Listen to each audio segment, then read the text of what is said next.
ਵਾਹਿਗੁਰੂ ਜੀ ਕਾ ਖਾਲਸਾ ਵਾਹਿਗੁਰੂ ਜੀ ਕੀ ਫਤਿਹ। अस्सलाम वालेकुम आदाब बर्ज मैं ਤੁਹਾਡੀ ਹੋਸਟ ਨੀਲਮ ਕੌਰ ਤੇ ਮੈਂ ਟੀਵੀ 84 ਦੇ ਸਾਰੇ ਦਰਸ਼ਕਾਂ ਤੇ ਸਰੋਤਿਆਂ ਨੂੰ ਜੀ ਆਇਆਂ ਕਹਿੰਦੀਆਂ ਪ੍ਰੋਗਰਾਮ ਸੱਚੋ ਸੱਚ ਵਿੱਚ ਜਿਹੜੇ ਇਸ ਪ੍ਰੋਗਰਾਮ ਨਾਲ ਦੇਸ਼ਾਂ ਵਿਦੇਸ਼ਾਂ ਤੋਂ ਜੁੜ ਚੁੱਕੇ ਨੇ। ਖਾਲਸਾ ਅਫੇਅਰ ਸੈਂਟਰ ਦੇ ਸੰਚਾਲਕ ਡਾਕਟਰ ਅਮਰਜੀਤ ਸਿੰਘ ਜੀ ਸਟੂਡੀਓ 'ਚ ਮੇਰੇ ਨਾਲ ਮੌਜੂਦ ਨੇ। ਆਓ ਉਹਨਾਂ ਨਾਲ ਗੱਲਬਾਤ ਕਰਕੇ ਅੱਜ ਦੇ ਅਹਿਮ ਇਸ਼ੂਜ਼ ਉੱਪਰ ਉਹਨਾਂ ਤੋਂ ਉਹਨਾਂ ਦਾ ਤਬਸਰਾ ਜਾਣਦੇ ਹਾਂ। जी डॉक्टर साहब वाहिगुरू जी का खालसा वाहिगुरू जी की फतेह। हाँ जी नीलम कौर जी ਤੁਹਾਨੂੰ ਵੀ ਤੇ ਦੁਨੀਆ ਭਰ 'ਚ ਬੈਠੇ ਸਾਡੇ ਬਹੁਤ ਹੀ ਪਿਆਰੇ ਸੋਹਣੇ ਸਿਆਣੇ ਸੂਝਵਾਨ ਟੀਵੀ 84 ਦੇ ਦਰਸ਼ਕਾਂ ਨੂੰ ਵੀ ਵਾਹਿਗੁਰੂ ਜੀ ਕਾ ਖਾਲਸਾ ਵਾਹਿਗੁਰੂ ਜੀ ਕੀ ਫਤਿਹ ਤੇ ਸਾਡੇ ਬਹੁਤ ਹੀ ਪਿਆਰੇ ਮੁਸਲਮਾਨ ਭੈਣਾਂ ਭਰਾਵਾਂ ਨੂੰ अस्सलाम वालेकुम। जी डॉक्टर साहब जी आनू प्रोग्राम सच्चो सच ਵਿੱਚ ਬਹੁਤ ਸ਼ੁਕਰੀਆ। जी डॉक्टर साहब ਅੱਜ 26 ਅਪ੍ਰੈਲ 2021 13 ਵਿਸਾਖ ਨਾਨਕਸ਼ਾਹੀ ਸੰਮਤ 553 ਦਾ ਦਿਨ ਹੈ ਤੇ ਡਾਕਟਰ ਸਾਹਿਬ ਪ੍ਰੋਗਰਾਮ ਸ਼ੁਰੂ ਕਰਨ ਤੋਂ ਪਹਿਲਾਂ ਅਸੀਂ ਦਰਸ਼ਕਾਂ ਤੇ ਸਰੋਤਿਆਂ ਨੂੰ ਹਮੇਸ਼ਾ ਤਰ੍ਹਾਂ ਦੱਸਿਓ ਵੀਅਰਸ ਜੇ ਤੁਸੀਂ ਹੱਕ ਸੱਚ ਇਨਸਾਫ ਤੇ ਪੈਰਾ ਦਿਨ ਦਾ ਇੱਕੋ ਇੱਕ ਚੈਨਲ ਟੀਵੀ 84 ਨੂੰ ਦੇਖਣਾ ਚਾਹੁੰਦੇ ਹੋ ਤਾਂ ਤੁਸੀਂ ਦੇਖ ਸਕਦੇ ਹੋ ਸਪੈਕਟਰਮ ਕੇਬਲ ਆਰਸੀਐਨ ਕੇਬਲ ਬੈਲਫਾਮ cable in Canada roku Jadoo box ਸ਼ਾਵਾ ਫੇਸਬੁੱਕ ਟੀਵੀ 84 ਦੀ ਐਪ ਰਾਹੀਂ online streaming and IP box ਤੇ ਤੁਸੀਂ ਟੀਵੀ 84 ਨੂੰ ਦੇਖ ਸਕਦੇ ਹੋ। ਵੀਅਰਸ ਜੇ ਤੁਸੀਂ ਟੀਵੀ 84 ਨਾਲ ਜਾਂ ਪ੍ਰੋਗਰਾਮ ਸੱਚੋ ਸੱਚ ਨਾਲ ਫੇਸਬੁੱਕ ਰਾਹੀਂ ਜੁੜੇ ਹੋ ਤਾਂ ਇਸ ਨੂੰ ਵੱਧ ਤੋਂ ਵੱਧ ਲਾਈਕ ਕਰੋ ਤੇ ਸ਼ੇਅਰ ਕਰੋ ਅਤੇ ਨਾਲ ਹੀ YouTube ਤੇ ਸਬਸਕ੍ਰਾਈਬ ਵੀ ਕਰੋ। ਇਹ ਵੀ ਦੱਸ ਦਿਓ ਕਿ ਤੁਸੀਂ ਟੀਵੀ 84 ਦੀ ਐਪ ਨੂੰ ਐਂਡਰੋਇਡ ਐਂਡ ਐਪ ਸਟੋਰ ਤੇ ਡਾਊਨਲੋਡ ਕਰਕੇ ਜੋ ਟੀਵੀ 84 ਦੀ ਲਾਈਵ ਸਟ੍ਰੀਮ ਹੈ ਉਸ ਨੂੰ ਤੁਸੀਂ 24 ਆਵਰਸ ਦੇਖ ਸਕਦੇ ਹੋ। ਵੀਅਰਸ ਹੁਣ ਅਸੀਂ ਆਪਣੇ ਪ੍ਰੋਗਰਾਮ ਦੀ ਸ਼ੁਰੂਆਤ ਕਰਨ ਜਾ ਰਹੇ ਹਾਂ। ਇਸ ਵੀਕ ਦਾ ਪਹਿਲਾ ਪ੍ਰੋਗਰਾਮ ਕਰਨ ਜਾ ਰਹੇ ਹਾਂ ਔਰ ਪ੍ਰੋਗਰਾਮ ਦੇ ਜਿਹੜੀ ਸਟਾਰਟਿੰਗ ਹੈ ਉਹ ਗੁਰਬਾਣੀ ਦੀ ਤੁਕ ਨਾਲ ਆਪਾਂ ਕਰਨ ਜਾ ਰਹੇ ਹਾਂ। ਜਗਤ ਜਲੰਦਾ ਰੱਖ ਲੈ ਆਪਣੀ ਕਿਰਪਾ ਧਾਰ ਜਿੱਤ ਦੁਆਰੇ ਉਭਰੇ ਤੇ ਤੇਲੇ ਉਭਾਰ। ਸੋ ਵੀਅਰਸ ਜਿਸ ਤਰ੍ਹਾਂ ਕਿ ਭਾਰਤ ਵਿੱਚ ਕੋਵਿਡ ਦਾ ਜਿਹੜਾ ਕਹਿਰ ਹੈ ਉਹ ਸਾਰੇ ਪਾਸੇ ਜਿਹੜੇ ਹੱਦ ਬੰਨੇ ਆ ਉਹ ਟੱਪ ਚੁੱਕਾ ਹੈ ਔਰ ਹਜ਼ਾਰਾਂ ਸਿਵੇ ਜਿਹੜੇ ਨੇ 24 ਆਵਰ ਜਿਹੜੇ ਨੇ ਉਹ ਬਲ ਰਹੇ ਨੇ ਅਤੇ ਹੁਣ ਤੱਕ ਸੜਕਾਂ ਪਾਰਕਾਂ ਦੇ ਵਿੱਚ ਵੀ ਕੋਵਿਡ ਨਾਲ ਮਰਨ ਵਾਲਿਆਂ ਦੀ ਜਿਹੜੀਆਂ ਲਾਸ਼ਾਂ ਦਿਨ ਰਾਤ ਸੜ ਰਹੀਆਂ ਨੇ। ਸੋ ਦੁਨੀਆ ਵਿੱਚ ਕੁੱਲ ਕੋਵਿਡ ਕੇਸਾਂ 'ਚੋਂ ਅੱਧੇ ਤੋਂ ਜ਼ਿਆਦਾ ਜਿਹੜੇ ਭਾਰਤ ਵਿੱਚ ਹਨ। ਇਹ ਗਿਣਤੀ 10 ਲੱਖ ਤੋਂ ਦੇ ਨੇੜੇ ਜਿਹੜੀ ਹੈ ਉਹ ਪਹੁੰਚ ਚੁੱਕੀ ਹੈ। ਸੋ ਭਾਰਤ ਵਿੱਚ ਹੁਣ ਤੱਕ ਜਿਹੜੇ 2 ਲੱਖ ਜ਼ਿਆਦਾ ਤੋਂ ਜ਼ਿਆਦਾ ਜਿਹੜੀਆਂ ਨੇ ਉਹ ਮੌਤਾਂ ਕੋਵਿਡ ਦੇ ਨਾਲ ਹੋ ਚੁੱਕੀਆਂ ਨੇ। ਭਾਰਤ ਵਿੱਚ 4 ਚੁਫੇਰੇ ਜਿਹੜਾ ਕੋਵਿਡ ਦਾ ਜਿਹੜਾ ਭੂਤ ਹੈ ਉਹ ਨੱਚ ਰਿਹਾ ਹੈ ਪਰ ਮੋਦੀ ਸਰਕਾਰ ਜਿਹੜੀ ਕਿ ਹਰ ਫਰੰਟ ਤੋਂ ਫੇਲ ਹੋਈ ਹੈ। ਕੋਵਿਡ ਨਾਲ ਹੋ ਰਹੀਆਂ ਜਿਹੜੀਆਂ ਮੌਤਾਂ ਦਾ ਜਿਹੜਾ ਡਾਟਾ ਹੈ ਉਸ ਨੂੰ ਠੀਕ ਤਰੀਕੇ ਨਾਲ ਦੱਸਿਆ ਵੀ ਨਹੀਂ ਜਾ ਰਿਹਾ। ਸੋ ਸੱਚਾਈ ਬਾਹਰ ਲਿਆ ਰਹੇ ਜਿਹੜੇ ਜੋ ਵੀ ਸੋਰਸਿਸ ਨੇ ਉਹਨਾਂ ਨੂੰ ਦੇਸ਼ ਧਰੋਹੀ ਜਿਹੜਾ ਉਹ ਦੱਸਿਆ ਜਾ ਰਿਹਾ ਹੈ ਔਰ ਜਿਹੜੀ ਸਰਕਾਰੀ ਮਸ਼ੀਨਰੀ ਪੂਰੀ ਤਰ੍ਹਾਂ ਫੇਲ ਹੋ ਚੁੱਕੀ ਹੈ ਪਰ ਮੋਦੀ ਸਰਕਾਰ ਟੋਟਲ ਡਿਨਾਇਲ ਵਿੱਚ ਹੈ। ਸੋ ਇਸ ਬਾਰੇ ਆਪਾਂ ਵਿਚਾਰ ਚਰਚਾ ਕਰਨ ਜਾ ਰਹੇ ਹਾਂ। ਸੋ ਅਸੀਂ ਚਾਹਾਂਗੇ ਕਿ ਤੁਸੀਂ ਸਾਡੇ ਨਾਲ ਸਟਾਰਟਿੰਗ ਤੋਂ ਲੈ ਕੇ ਐਂਡ ਤੱਕ ਇਸ ਤਰ੍ਹਾਂ ਹੀ ਬਣੇ ਰਹਿਣਾ। ਦੇਖਣ ਸੁਣਨ ਤੁਹਾਡਾ ਸਭ ਦਾ ਬਹੁਤ ਬਹੁਤ ਸ਼ੁਕਰੀਆ। ਜੀ ਡਾਕਟਰ ਸਾਹਿਬ ਕੀ ਵਿਚਾਰਾਂ ਨੇ? ਦੇਖੋ ਬੇਸ਼ੱਕ ਅਸੀਂ ਕੋਵਿਡ ਦੇ ਕਹਿਰ ਨੂੰ ਆਪਣੇ ਅੱਖਾਂ ਨਾਲ ਇਸ ਨਿਊਯਾਰਕ ਸ਼ਹਿਰ 'ਚ ਵੀ ਦੇਖਿਆ ਜੀ 2020 'ਚ ਕਿਵੇਂ ਦਿਨ ਰਾਤ ਹੂਟਰ ਵੱਜਦੇ ਔਰ ਇਕੱਲੇ ਨਿਊਯਾਰਕ ਸ਼ਹਿਰ 'ਚ ਹੀ ਇੱਕ ਅੰਦਾਜ਼ੇ ਮੁਤਾਬਕ 80,000 ਤੋਂ ਜ਼ਿਆਦਾ ਮੌਤਾਂ ਹੋਈਆਂ ਔਰ ਇਹਦੇ 'ਚ ਵੀ ਕੋਈ ਸ਼ੱਕ ਨਹੀਂ ਹੈ ਕਿ ਜਦੋਂ ਕੋਈ ਵੀ ਕ੍ਰਾਈਸਿਸ ਇੱਕਦਮ ਆ ਕੇ ਸਿਰ 'ਤੇ ਪੈਂਦਾ ਅਤੇ ਬਹੁਤ ਵਾਰ ਉਹ ਟੈਸਟ ਵੀ ਹੁੰਦਾ ਤੁਹਾਡੀ ਮਸ਼ੀਨਰੀ ਦਾ ਕਿ ਕਿੰਨੀ ਕੁ ਫੰਕਸ਼ਨਲ ਹੈ ਗਵਰਨਮੈਂਟਲ ਮਸ਼ੀਨਰੀਜ਼ ਔਰ ਜੇ ਉਹਦੇ 'ਚ ਕਿਤੇ ਕਮੀਆਂ ਵੀ ਹੋਣ ਤਾਂ ਤੁਸੀਂ ਉਸ ਦੇ ਵਿੱਚ ਫੌਰਨ ਸੁਧਾਰ ਕਰਦੇ ਹੋ ਔਰ ਇਸ ਗੱਲ ਨੂੰ ਯਕੀਨੀ ਬਣਾਉਂਦੇ ਹੋ ਕਿ ਇਸ ਕਿਸਮ ਦਾ ਵਰਤਾਰਾ ਦੁਬਾਰਾ ਨਾ ਹੋਏ। ਇਹਦੇ 'ਚ ਕੋਈ ਸ਼ੱਕ ਨਹੀਂ ਹੈ ਕਿ ਕੋਵਿਡ-19 ਦੀ ਸ਼ੁਰੂਆਤ ਦੇ ਵਿੱਚ ਹੀ ਅਮਰੀਕਾ ਹੋਏ UK ਹੋਏ ਜਾਂ ਈਵਨ ਕੈਨੇਡਾ ਔਰ ਯੂਰਪ ਦੇ ਦੂਸਰੇ ਕੁਝ ਮੁਲਕ ਜਿਨ੍ਹਾਂ ਨੂੰ ਡਿਵੈਲਪਡ ਕੰਟਰੀਜ਼ ਕਿਹਾ ਜਾਂਦਾ ਹੈ ਉਹਨਾਂ ਦੇ ਸਿਸਟਮ ਕਲੈਪਸ ਹੋਏ ਫੇਲਿਅਰਸ ਨਜ਼ਰ ਆਈਆਂ ਪਰ ਇਵੇਂ ਨਹੀਂ ਸੀ ਕਿ ਸਾਰੀਆਂ ਹੀ ਬ੍ਰਾਂਚਿਸ ਸਿਸਟਮ ਦੀਆਂ ਡਿੱਗੀਆਂ। ਜੇ ਹੈਲਥ ਦੇ ਪੱਖ ਤੋਂ ਜਾਂ ਖਾਸ ਤੌਰ 'ਤੇ ਵੈਂਟੀਲੇਟਰਸ ਇੱਕ ਪ੍ਰੋਬਲਮ ਬਣੀ ਅਤੇ ਫੌਰਨ ਉਹਦੇ ਐਮਰਜੈਂਸੀ ਮੇਜਰ ਲਏ ਗਏ। ਦਿਨ ਰਾਤ ਵੈਂਟੀਲੇਟਰ ਨਵੇਂ ਬਣਾਉਣ ਦੇ ਉੱਤੇ ਫੈਕਟਰੀਜ਼ ਨੂੰ ਇਸ ਕੰਮ 'ਤੇ ਲਾ ਦਿੱਤਾ ਗਿਆ। ਜੇ ਮਾਸਕਸ ਦੀ ਗੱਲ ਸੀ ਤਾਂ ਅਬੰਡੈਂਟ ਮਾਸਕਸ ਅਰਾਊਂਡ ਸੀ। ਜੇ ਸੈਨੀਟਾਈਜ਼ਰਸ ਦੀ ਗੱਲ ਸੀ ਤਾਂ ਜਿਹੜੇ ਲਿਕਰ ਬਣਾਉਣ ਵਾਲੇ ਨੇ ਡਿਸਟਿਲਰੀਜ਼ ਉਹ ਸਾਰੇ ਸੈਨੀਟਾਈਜ਼ਰ ਬਣਾ ਰਹੇ ਸੀ ਔਰ ਵਿਦਇਨ ਡੇਜ਼ ਅਸੀਂ ਦੇਖਿਆ ਕਿ ਕਿੰਨੀ ਵੱਡੀ ਚੇਂਜ ਹੋਈ। ਇਕਨੋਮਿਕਲ ਪੈਕੇਜ ਵੀ ਆਏ ਫੌਰਨ ਉਸ ਦੇ ਉੱਤੇ ਮਨੀ ਜਿਹੜੀ ਹੈ ਵੈਕਸੀਨ ਬਣਾਉਣ ਦੇ ਲਈ ਜਿਹੜੀ ਹੈ ਉਹ ਰਾਖਵੀਂ ਰੱਖੀ ਗਈ ਔਰ ਇਹ ਵੀ ਰਿਮਾਰਕੇਬਲ ਹੈ ਕਿ ਜਿੱਥੇ ਇੱਕ ਐਵਰੇਜ ਵੈਕਸੀਨ ਜੇ ਪੁਰਾਣੀਆਂ ਜਿਹੜੀਆਂ ਵੈਕਸੀਨਸ ਦੀ ਕਾਢ ਦੇਖੋ ਅਤੇ ਉਹਨੂੰ 6 ਤੋਂ 8 ਸਾਲ ਲੱਗ ਜਾਂਦੇ ਨੇ ਲਗਭਗ 6 ਮਹੀਨੇ ਦੇ ਰਿਕਾਰਡ ਟਾਈਮ 'ਚ ਦੁਨੀਆ ਦੇ ਅੱਡ-ਅੱਡ ਥਾਵਾਂ ਤੇ 4-5 ਵੈਕਸੀਨ ਜਿਨ੍ਹਾਂ ਦੇ ਫਾਰਮੂਲੇ ਬੇਸ਼ੱਕ ਥੋੜ੍ਹੇ ਬਹੁਤ ਡਿਫਰੈਂਟ ਲਾਈਨ ਤੇ ਆਧਾਰਿਤ ਸੀ। ਇੱਕ ਤਾਂ ਜਿਵੇਂ ਹੁੰਦਾ ਜਿਨ੍ਹਾਂ ਨੇ ਬਾਡੀ 'ਚ ਐਂਟੀਬਾਡੀਜ਼ ਪੈਦਾ ਕਰਨੀ ਹੈ, ਤੁਸੀਂ ਉਸੇ ਹੀ ਬਿਮਾਰੀ ਦੇ ਜਰਮ ਜਿਹੜੇ ਨੇ ਉਹ ਇੰਜੈਕਟ ਕਰਦੇ ਹੋ। ਪਰ ਇਸ ਵਾਰ ਇੱਕ ਨਵਾਂ ਤਜਰਬਾ ਵੀ ਦੇਖਣ 'ਚ ਆਇਆ ਕਿ ਜਿਵੇਂ ਉਹਨਾਂ ਨੇ ਬਾਡੀ ਦੇ ਉਹਨਾਂ ਨੂੰ ਸਾਰੇ ਜੈਨੇਟਿਕਲੀ ਆਲਟਰ ਕਰਕੇ ਤੁਹਾਡੇ ਬੇਸਿਕ 'ਚੋਂ ਉਹਦੇ ਬਿਮਾਰੀ ਦੇ ਜਰਮ ਨਹੀਂ ਪਰ ਬਾਡੀ ਨੂੰ ਰਿਸਪੌਂਡ ਕਰਨ ਲਈ। ਔਰ ਇਹੀ ਗੱਲ ਹੁਣ ਵੀ ਕਹੀ ਜਾ ਰਹੀ ਹੈ ਕਿ ਸ਼ਾਇਦ ਜੇ ਦੂਸਰੇ ਫਲੂ ਵਾਇਰਸਿਸ ਆ ਜਾਣ ਬਾਡੀ 'ਚ ਤੇ ਜੋ ਬਾਡੀ 'ਚ ਐਂਟੀਬਾਡੀਜ਼ ਪੈਦਾ ਹੋਣਗੀਆਂ ਉਹ ਇਹ ਜਿਹੜੇ ਇਹਦੇ ਮਿਊਟੈਂਟ ਜਾਂ ਵੇਰੀਐਂਟ ਆ ਰਹੇ ਨੇ ਉਹਦੇ ਨਾਲ ਵੀ ਉਹ ਲੜਨ ਦੇ ਜਿਹੜੀ ਹੈ ਉਹ ਸਮਰੱਥ ਹੋਏ। ਸੋ ਇਹ ਤੁਸੀਂ ਜਿਹੜਾ ਹੈ ਉਸ ਦੇ ਯਤਨ ਕਰਦੇ ਹੋ, ਤੁਸੀਂ ਡਾਟਾ ਕੱਢਦੇ ਹੋ, ਤੁਸੀਂ ਸਿਸਟਮ ਨੂੰ ਜਿਹੜਾ ਇਨ ਪਲੇਸ ਰੱਖਦੇ ਹੋ ਤਾਂ ਕਿ ਦੁਬਾਰਾ ਉਸ ਕਿਸਮ ਦਾ ਪਾਰਟ ਨਾ ਹੋਏ। ਪਰ ਭਾਰਤ ਦੇ ਵਿੱਚ ਨਾ ਸਿਰਫ ਇਹ ਸਿਸਟਮ ਦੀ ਕਲੈਪਸਿੰਗ ਪਹਿਲੇ ਫੇਜ਼ ਵੇਲੇ ਨਜ਼ਰ ਆਈ, ਅਸੀਂ ਦੇਖਿਆ ਕਿ ਕਿਵੇਂ ਝੂਠ ਬੋਲ ਕੇ ਮੋਦੀ ਨੇ ਕਿ ਜੀ 18 ਦਿਨਾਂ 'ਚ ਅਸੀਂ ਮਹਾਭਾਰਤ ਜਿੱਤਿਆ ਸੀ, 21 ਦਿਨਾਂ 'ਚ ਅਸੀਂ ਜਿਹੜਾ ਇਸ ਜੰਗ ਨੂੰ ਜਿੱਤਾਂਗੇ, 21 ਦਿਨਾਂ ਦਾ ਲੋਕਡਾਊਨ ਬਿਨਾਂ ਕੋਈ ਪ੍ਰਬੰਧ ਕੀਤੇ ਜਿਹੜਾ 3 ਮਹੀਨੇ ਫਿਰ ਜਾਰੀ ਰਿਹਾ। ਕਿਵੇਂ ਲੱਖਾਂ ਲੋਕ ਸੜਕਾਂ ਦੇ ਉੱਤੇ ਆਏ, ਕਿਵੇਂ ਹਜ਼ਾਰਾਂ ਮੌਤਾਂ ਹੋਈਆਂ ਰਾਹ 'ਚ ਜਾਂਦਿਆਂ ਦੀ, ਔਰ ਕਿਵੇਂ ਜਿਹੜੇ ਦਿੱਲੀ ਔਰ ਵੱਡੇ ਸ਼ਹਿਰਾਂ 'ਚੋਂ ਨਿਕਲੀ ਲੇਬਰ ਉਹ ਆਪਣੇ ਨਾਲ ਉਸ ਜਿਹੜਾ ਉਹ ਕੋਵਿਡ-19 ਸਟੇਨ ਨੂੰ ਲੈ ਕੇ ਗਈ। ਇਹ ਇੱਕ ਕਹਾਣੀ ਅਕਸਰ ਬਿਆਨ ਹੁੰਦੀ ਹੈ। ਪਰ ਇਸ ਸਭ ਦੇ ਬਾਵਜੂਦ ਲੋਕਾਂ ਦੇ ਵਿੱਚ ਇਹ ਪਾਰਟ ਸੀ ਕਿ ਜੀ ਉਹ ਦੇਖੋ ਬਾਹਰਲੇ ਮੁਲਕ ਵੀ ਤੇ ਨਹੀਂ ਉਸ ਨੂੰ ਇੱਕਦਮ ਦੇਖ ਸਕੇ ਵੀ ਕੀ ਹੋਏਗਾ। ਸੋ ਉਹਨੂੰ ਤੁਸੀਂ ਕਹੋਗੇ ਦੂਸਰਿਆਂ ਦੀ, ਹਾਲਾਂਕਿ ਅੰਗਰੇਜ਼ੀ 'ਚ ਇਹ ਵੀ ਕਹਿੰਦੇ ਨੇ two wrongs not make a right, ਪਰ ਉਹਦੇ ਥੱਲੇ ਲੁਕ ਲੁਕਾ ਕੇ ਮੋਦੀ ਨੇ ਆਪਣੇ ਇਸ ਸਾਰੇ ਜਿਹੜਾ ਸਿਸਟਮ ਜਿਹਨੂੰ ਕਿ ਸੰਭਾਲਣ ਦੀ ਲੋੜ ਸੀ ਉਹਦੀ ਥਾਂ ਉਹਨੇ ਨਾਅਰਾ ਦਿੱਤਾ ਕਿ ਆਪਦਾ ਮੇਂ ਅਫਸਰ ਢੂੰਢੋ, ਕਿ ਮੁਸੀਬਤ ਦੇ ਵਿੱਚ ਵੀ ਮੌਕਾ ਲੱਭੋ। ਔਰ ਮੌਕਾ ਉਹਨੇ ਲੱਭਿਆ ਕਿ ਵੀ ਇਹ ਜਿਹੜੀਆਂ 5 ਸਟੇਟਾਂ ਜਿਹੜੀਆਂ ਇਹਨਾਂ ਦੇ ਕੰਟਰੋਲ 'ਚ ਨਹੀਂ ਨੇ, ਵੈਸਟ ਬੰਗਾਲ ਹੋਇਆ, ਕੇਰਲਾ ਹੋਇਆ ਜਾਂ ਪੌਂਡੇਚੇਰੀ ਵੀ ਧੱਕੇ ਨਾਲ ਇਹਨਾਂ ਨੇ ਲਈ, ਅਸਾਮ 'ਚ ਵੀ ਇਸ ਕਿਸਮ ਦਾ ਪਾਰਟ ਕੀਤਾ ਕਿ ਭਾਈ ਇਹਨਾਂ ਸਾਰਿਆਂ 'ਚ ਜਿਹੜਾ ਇਲੈਕਸ਼ਨਾਂ ਕਰਵਾ ਕੇ ਪਾਵਰ ਗ੍ਰੈਬ ਕਰੋ। ਹੁਣ ਇਹ ਦੇਖਦਿਆਂ ਹੋਇਆਂ ਵੀ ਕਿ ਯੂਕੇ ਦੇ ਵਿੱਚ ਸੈਕੰਡ ਵੇਵ ਆਲਰੇਡੀ ਆ ਗਈ ਸੀ ਥੋੜ੍ਹੀ ਕੁ ਦੇਰ ਬਾਅਦ ਹੀ, ਔਰ ਉਸ ਦੇ ਲਈ ਵੀ ਉਹਨਾਂ ਨੇ ਫਰਦਰ ਆਪਣੀ ਤਿਆਰੀ ਕੀਤੀ। ਔਰ ਇਹ ਜਿਹੜਾ ਚੋਣਾਂ ਕਰਵਾਉਣ ਦਾ ਫੈਸਲਾ ਉਹਦੇ 'ਚ ਕਿਵੇਂ, ਜਦੋਂ ਅਸੀਂ ਇਹ ਕਹਿੰਦੇ ਹਾਂ ਕਿ ਭਾਈ ਸਾਰੀਆਂ ਹੀ ਇੰਸਟੀਟਿਊਸ਼ਨਸ ਹਿੰਦੂਤਵਾ ਦੀਆਂ ਜਿਹੜੀਆਂ ਨੇ ਉਹ ਐਕਸਟੈਂਸ਼ਨਸ ਬਣੀਆਂ ਹੋਈਆਂ, ਉਹ ਕਿਵੇਂ ਜਿਹੜਾ ਇਹਨਾਂ ਦੇ ਏਜੰਡੇ ਨੂੰ ਫੁੱਲਫਿਲ ਕਰਨ ਦੇ ਲਈ ਆਪਣੀ ਜ਼ਿੰਮੇਵਾਰੀ ਤੋਂ ਭੱਜ ਰਹੀ ਹੈ। ਹੁਣ ਜਿੱਥੇ ਅਸੀਂ ਲੈਜਿਸਲੇਚਰ ਦੀ ਗੱਲ ਕਰਦੇ ਹਾਂ ਤਾਂ ਬਰੂਟ ਮੈਜੋਰਿਟੀ ਇਹਨਾਂ ਕੋਲ ਹੈ, 300 ਤੋਂ ਜ਼ਿਆਦਾ ਸੀਟਾਂ ਨੇ, ਅਪਰ ਹਾਊਸ ਦੇ ਵਿੱਚ ਮੈਨੇਜ ਕਰ ਲੈਂਦੇ ਨੇ, ਜਿਵੇਂ ਆਰਟੀਕਲ 370 ਖਤਮ ਕਰਨ ਵੇਲੇ ਮੈਨੇਜ ਕੀਤਾ। ਮੀਡੀਆ ਜਿਹੜਾ ਉਹ ਬਿਲਕੁਲ ਇਹਨਾਂ ਦਾ ਜ਼ਰ ਖਰੀਦ ਹੈ, ਉਹ ਬਿਲਕੁਲ ਹੀ ਬੱਚਾ ਜਮੂਰ ਹੈ।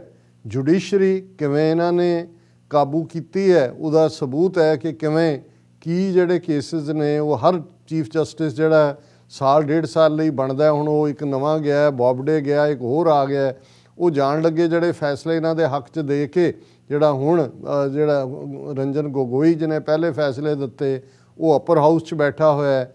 ਔਰ ਇਹ ਸਾਰੇ ਵੀ ਇਹਨਾਂ ਦੀ ਜੁਡੀਸ਼ਰੀ ਇਹਨਾਂ ਦੀ ਜਿਹੜੀ ਆ ਉਹ ਰਖੇਲ ਬਣਾਈ ਹੋਈ ਹੈ ਇਹਨਾਂ ਨੇ। ਲੇਕਿਨ ਇੱਕ ਇੰਸਟੀਟਿਊਸ਼ਨ ਹੋਰ election commission, chief election commissioner, ਔਰ ਜਦੋਂ Manohar Singh Gill chief election commission ਰਿਹਾ ਜਾਂ ਉਸ ਤੋਂ ਪਹਿਲਾਂ ਮਿਸਟਰ ਸ਼ੇਸ਼ਨ, ਹਾਲਾਂਕਿ ਸ਼ੇਸ਼ਨ ਨੇ ਵੀ ਇੱਕ ਬੇਈਮਾਨੀ ਕੀਤੀ ਜਦੋਂ ਪੰਜਾਬ 'ਚ ਉਹਨੇ 1991 ਵਾਲੀਆਂ ਚੋਣਾਂ ਐਨ 72 ਘੰਟੇ ਪਹਿਲਾਂ ਪੋਸਟਪੋਨ ਕੀਤੀਆਂ, ਪਰ ਬਾਈ ਐਂਡ ਲਾਰਜ ਆਪਣੀ ਇੰਡੀਪੈਂਡੈਂਸ ਉਹਨੇ ਬਾਹਰਲੇ ਬਾਕੀ ਇਸ਼ੂਜ਼ ਦੇ ਉੱਤੇ ਦਿਖਾਈ। ਮਨੋਹਰ ਸਿੰਘ ਗਿੱਲ ਨੇ ਕਾਫੀ ਚੰਗੇ ਢੰਗ ਨਾਲ ਹੈਂਡਲ ਕੀਤਾ। ਪਰ ਹੁਣ ਅਸੀਂ ਇਹ ਦੇਖਦੇ ਹਾਂ ਕਿ ਕਿਵੇਂ ਇਹ ਦੇਖਦਿਆਂ ਹੋਇਆਂ ਕਿ ਕੋਵਿਡ-19 ਦੀਆਂ ਵੇਵਸ ਦੂਸਰੀ ਤੀਸਰੀ ਦੂਜੇ ਮੁਲਕਾਂ 'ਚ ਚੱਲ ਰਹੀ ਹੈ, ਕਿਵੇਂ ਜਿਹੜਾ ਸਾਬਕਾ ਚੀਫ ਇਲੈਕਸ਼ਨ ਕਮਿਸ਼ਨਰ ਅਰੋੜਾ ਉਹਨੇ ਬਿਲਕੁਲ ਮੋਦੀ ਦਾ ਸਾਥ ਦਿੰਦਿਆਂ 5 ਸਟੇਟਾਂ 'ਚ ਚੋਣਾਂ ਵੀ ਐਲਾਨ ਦਿੱਤੀਆਂ। ਉਹਨਾਂ ਦੇ ਵਿੱਚ ਜਿਹੜਾ ਕਿਵੇਂ ਈਵਨ ਬੰਗਾਲ ਦੇ ਵਿੱਚ ਜਿਹੜੀ ਇਹ ਦੇਖਦੇ ਹਾਂ ਕਿ ਜੀ ਬੰਗਾਲ ਅਸੀਂ ਜਿੱਤਣਾ, ਉਹਨੂੰ 6 ਕਿ 8 ਚਰਨਾਂ ਦੇ ਵਿੱਚ ਕਰਨ ਦਾ ਇੰਨਾ ਲੰਬਾ ਪਾਰਟ ਕਰ ਦਿੱਤਾ। ਔਰ ਉਹ ਬੇਸ਼ੱਕ ਹੁਣ ਰਿਟਾਇਰ ਹੋ ਕੇ ਨਵੇਂ ਨੇ ਟੇਕ ਓਵਰ ਕਰ ਲਿਆ। ਰਿਟਾਇਰ ਹੋਣ ਦੇ 4 ਦਿਨ ਬਾਅਦ ਉਹਨੂੰ ਅਰੋੜੇ ਨੂੰ ਜਿਹੜਾ ਉਹ ਗੋਆ ਦਾ ਗਵਰਨਰ ਬਣਾ ਦਿੱਤਾ ਗਿਆ। ਸੋ ਇਹ ਪਾਰਟ ਅਸੀਂ ਦੇਖ ਰਹੇ ਹਾਂ। ਔਰ ਅੱਜ ਇੱਕ ਗੱਲ ਦੇ ਨਾਲ ਅਸੀਂ ਜਿਹੜਾ ਇਹ ਡਿਸਕਸ ਵੀ ਕਰਾਂਗੇ ਕਿ ਇੱਕ ਪਾਸੇ ਜਿੱਥੇ ਦਿੱਲੀ ਹਾਈ ਕੋਰਟ ਨੇ, ਕਿਉਂਕਿ ਜਿੱਥੇ ਅਸੀਂ ਅਪਰ ਲੈਵਲ ਜੁਡੀਸ਼ਰੀ ਦੀ ਗੱਲ ਕਰਦੇ ਹਾਂ ਕਿ ਕਿਵੇਂ ਉਹਨਾਂ ਨੇ ਉਹਨੂੰ ਆਪਣਾ ਬੰਦੀ ਬਣਾਇਆ ਹੋਇਆ ਜੁਡੀਸ਼ਰੀ ਨੂੰ, ਪਰ ਜਿੱਥੇ ਲੋਅਰ ਲੈਵਲ ਤੇ ਥੋੜ੍ਹੇ ਬਹੁਤ ਇਹਨਾਂ ਦੇ ਇਨਫਲੂਐਂਸ ਤੋਂ ਬਚੇ ਨੇ, ਉਹ ਮਾੜਾ ਮੋਟਾ ਆਪਣੀ ਆਵਾਜ਼ ਚੁੱਕ ਕੇ ਇੱਕ ਫੇਕ ਹੋਪ ਹੀ ਹੁੰਦੀ ਹੈ ਕਿ ਜੀ ਸ਼ਾਇਦ ਉਹਦੇ 'ਚੋਂ ਇਨਸਾਫ ਨਿਕਲੇ। ਜਿਵੇਂ ਦਿੱਲੀ ਹਾਈ ਕੋਰਟ ਨੇ ਇਹਨਾਂ ਨੂੰ ਲਾਹਨਤਾਂ ਪਾਈਆਂ ਕਿ ਭਾਈ ਤੁਸੀਂ ਬਿਲਕੁਲ ਇਹ ਨਹੀਂ ਕਰ ਰਹੇ, ਗੈਸ ਸਿਲੰਡਰਸ ਨਾ ਮਿਲਣ ਤੇ ਹਸਪਤਾਲਾਂ ਤੇ ਉਹਨੇ ਕਿਹਾ ਕਿ ਜਿਹੜਾ ਕੋਈ ਹੋਰਡਿੰਗ ਜਾਂ ਦੂਜਾ ਕਰਦਾ ਉਹਨੂੰ ਅਸੀਂ ਹੈਂਗ ਕਰ ਦਿਆਂਗੇ। ਲੇਕਿਨ ਇਹ ਇੱਕ ਸਟ੍ਰਿਕਟ ਪਾਰਟ ਸੀ ਔਰ ਦਿੱਲੀ ਹਾਈ ਕੋਰਟ ਨੇ ਕਿਹਾ ਕਿ ਇਹ ਨੈਕਸਟ ਵੇਵ ਨਹੀਂ ਹੈ ਕੋਵਿਡ ਦੀ, ਇਹ ਸੁਨਾਮੀ ਹੈ।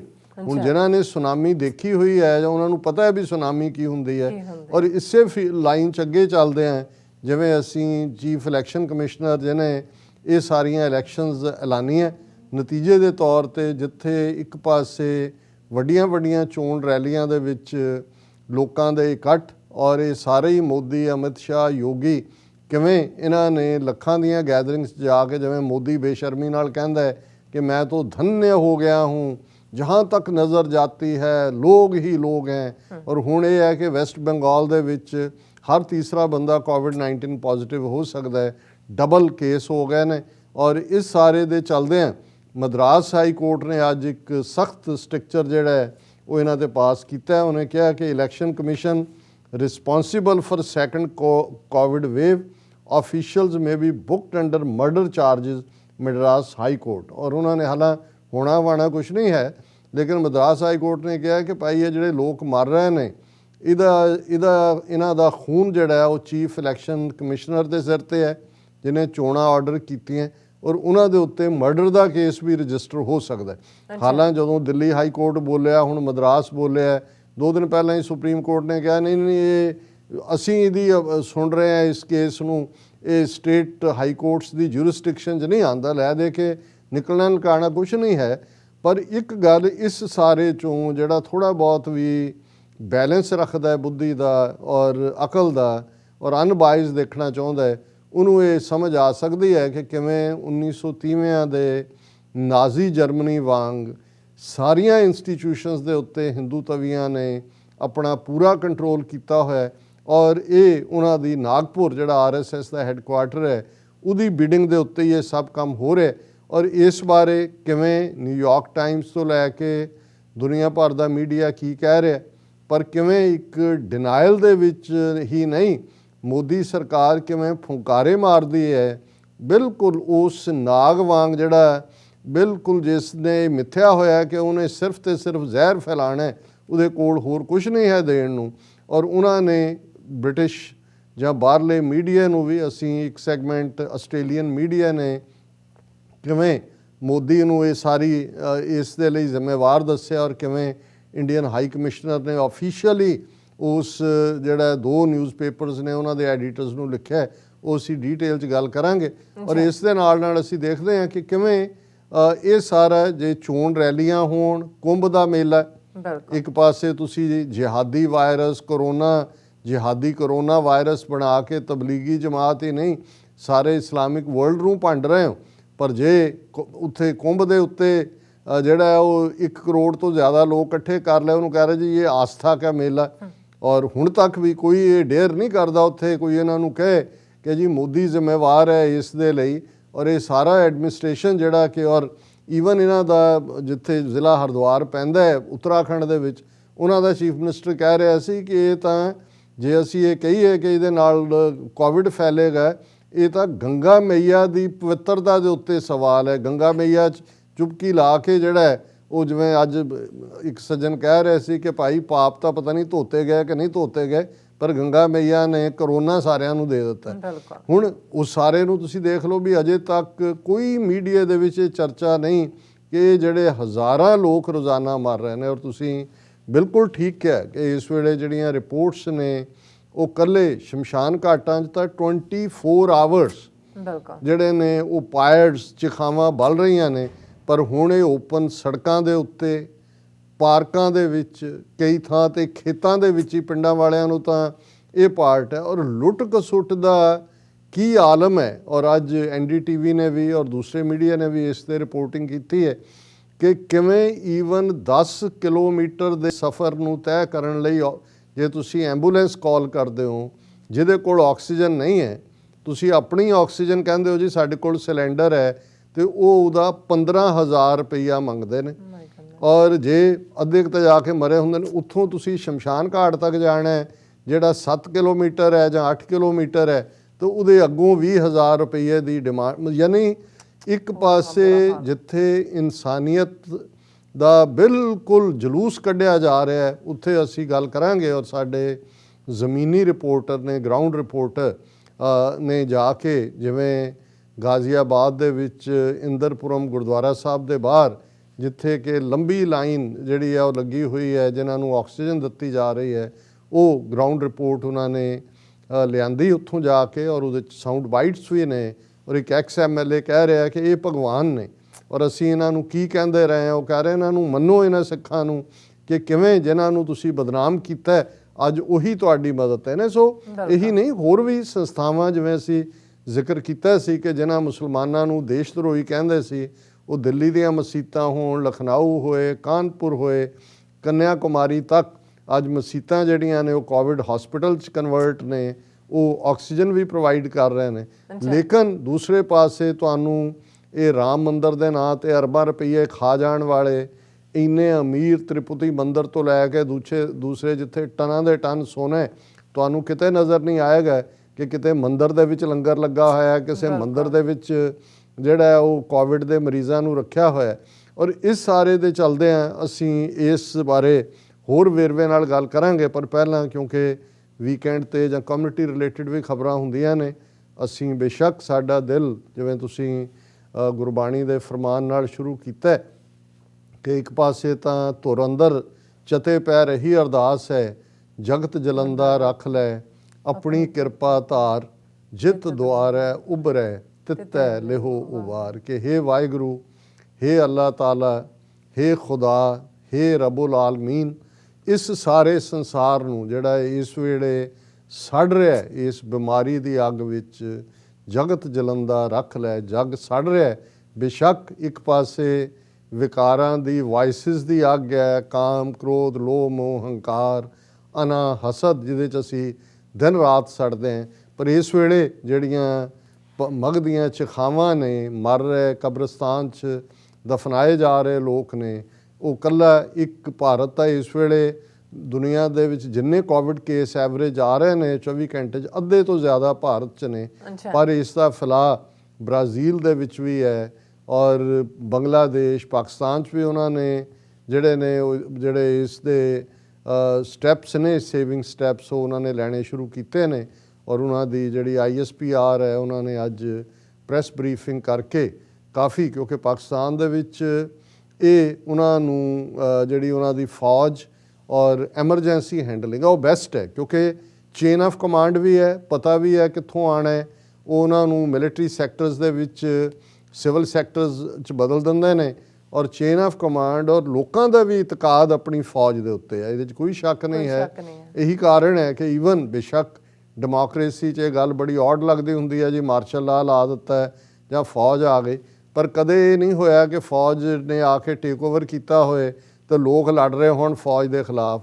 Most of the time welcome ਹੀ ਹੁੰਦਾ ਰਿਹਾ। ਉਹਦਾ ਇੱਕ ਕਾਰਨ ਇਹ ਵੀ ਹੈ ਕਿ ਜਦੋਂ ਇਹ ਸਿਵਲੀਅਨ ਐਡਮਿਨਿਸਟ੍ਰੇਸ਼ਨ ਜਿਹੜੇ ਨੇ ਉਹ ਇਨਕੇਪੇਬਲ ਹੁੰਦੇ ਨੇ ਜਾਂ ਲੋਕ ਸੱਤ ਜਾਂਦੇ ਨੇ ਉਹਨਾਂ ਤੋਂ, ਤੇ ਜਿਵੇਂ ਲੋਕ ਅੱਜ ਦੇ ਮਾਹੌਲ 'ਚ ਕਹਿੰਦੇ ਨੇ ਵੀ ਇਹਨਾਂ ਕੋਲੋਂ ਤਾਂ ਅੰਗਰੇਜ਼ ਚੰਗੇ ਸੀ, ਇਹਦਾ ਮਤਲਬ ਇਹ ਨਹੀਂ ਹੈ ਵੀ ਗੁਲਾਮੀ ਅੰਗਰੇਜ਼ਾਂ ਦੀ ਚੰਗੀ ਸੀ, ਪਰ ਤੁਸੀਂ ਕਿਸੇ ਸਿਸਟਮ ਤੋਂ ਜਦੋਂ ਸੱਤ ਜਾਂਦੇ ਹੋ ਉਦੋਂ ਤੁਸੀਂ ਜਿਹੜਾ ਉਹ ਤੁਹਾਨੂੰ ਲੱਗਦਾ ਵੀ ਉਹਨਾਂ ਦੇ ਕੋਲ ਘੱਟੋ ਘੱਟ ਅਰੇਂਜਮੈਂਟ ਤਾਂ ਸੀ। ਸੋ ਪਾਕਿਸਤਾਨ ਨੇ ਇਸ ਸਾਰੇ ਨੂੰ ਲਿਆ, ਪਰ ਕਿਉਂਕਿ ਇਹ ਜਿਹੜੇ COVID-19 ਜਾਂ ਉਹਦੀ ਮਿਊਟੇਟਡ ਫਾਰਮ ਹੈ, ਇਹਨੇ ਕਿਹੜਾ ਕਿਤੇ ਜਾਣ ਲਈ ਵੀਜ਼ਾ ਲੈਣਾ।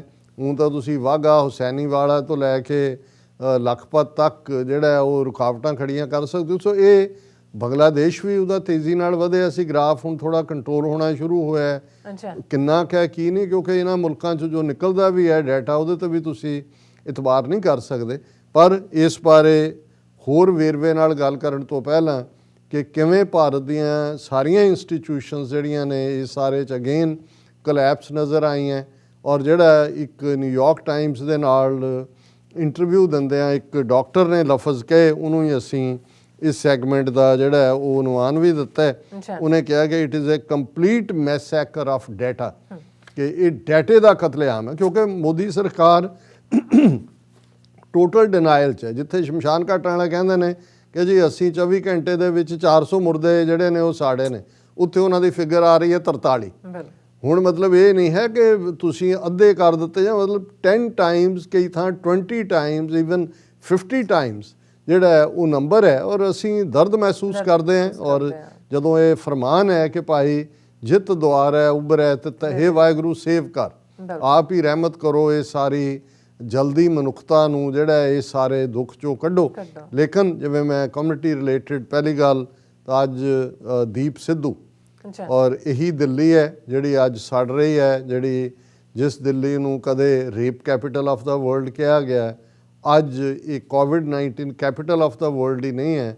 ਅੱਜ ਉੱਥੇ ਚਤੇ ਪੈਰ ਜਿਹੜੀਆਂ ਸੈਟੇਲਾਈਟਸ ਤੋਂ ਇਮੇਜਸ ਲੈ ਰਹੇ ਹੋਣਗੇ, ਅਮਰੀਕਾ, ਯੂਰਪੀਅਨ, ਚਾਈਨੀਜ਼, ਉਹ ਦੇਖ ਰਹੇ ਹੋਣਗੇ ਕਿ ਚਾਰ ਚਫੇਰੇ ਜਿਹੜਾ ਉਹ ਧੂਏ ਤੋਂ ਬਿਨਾਂ ਕੁਛ ਨਹੀਂ ਹੈ।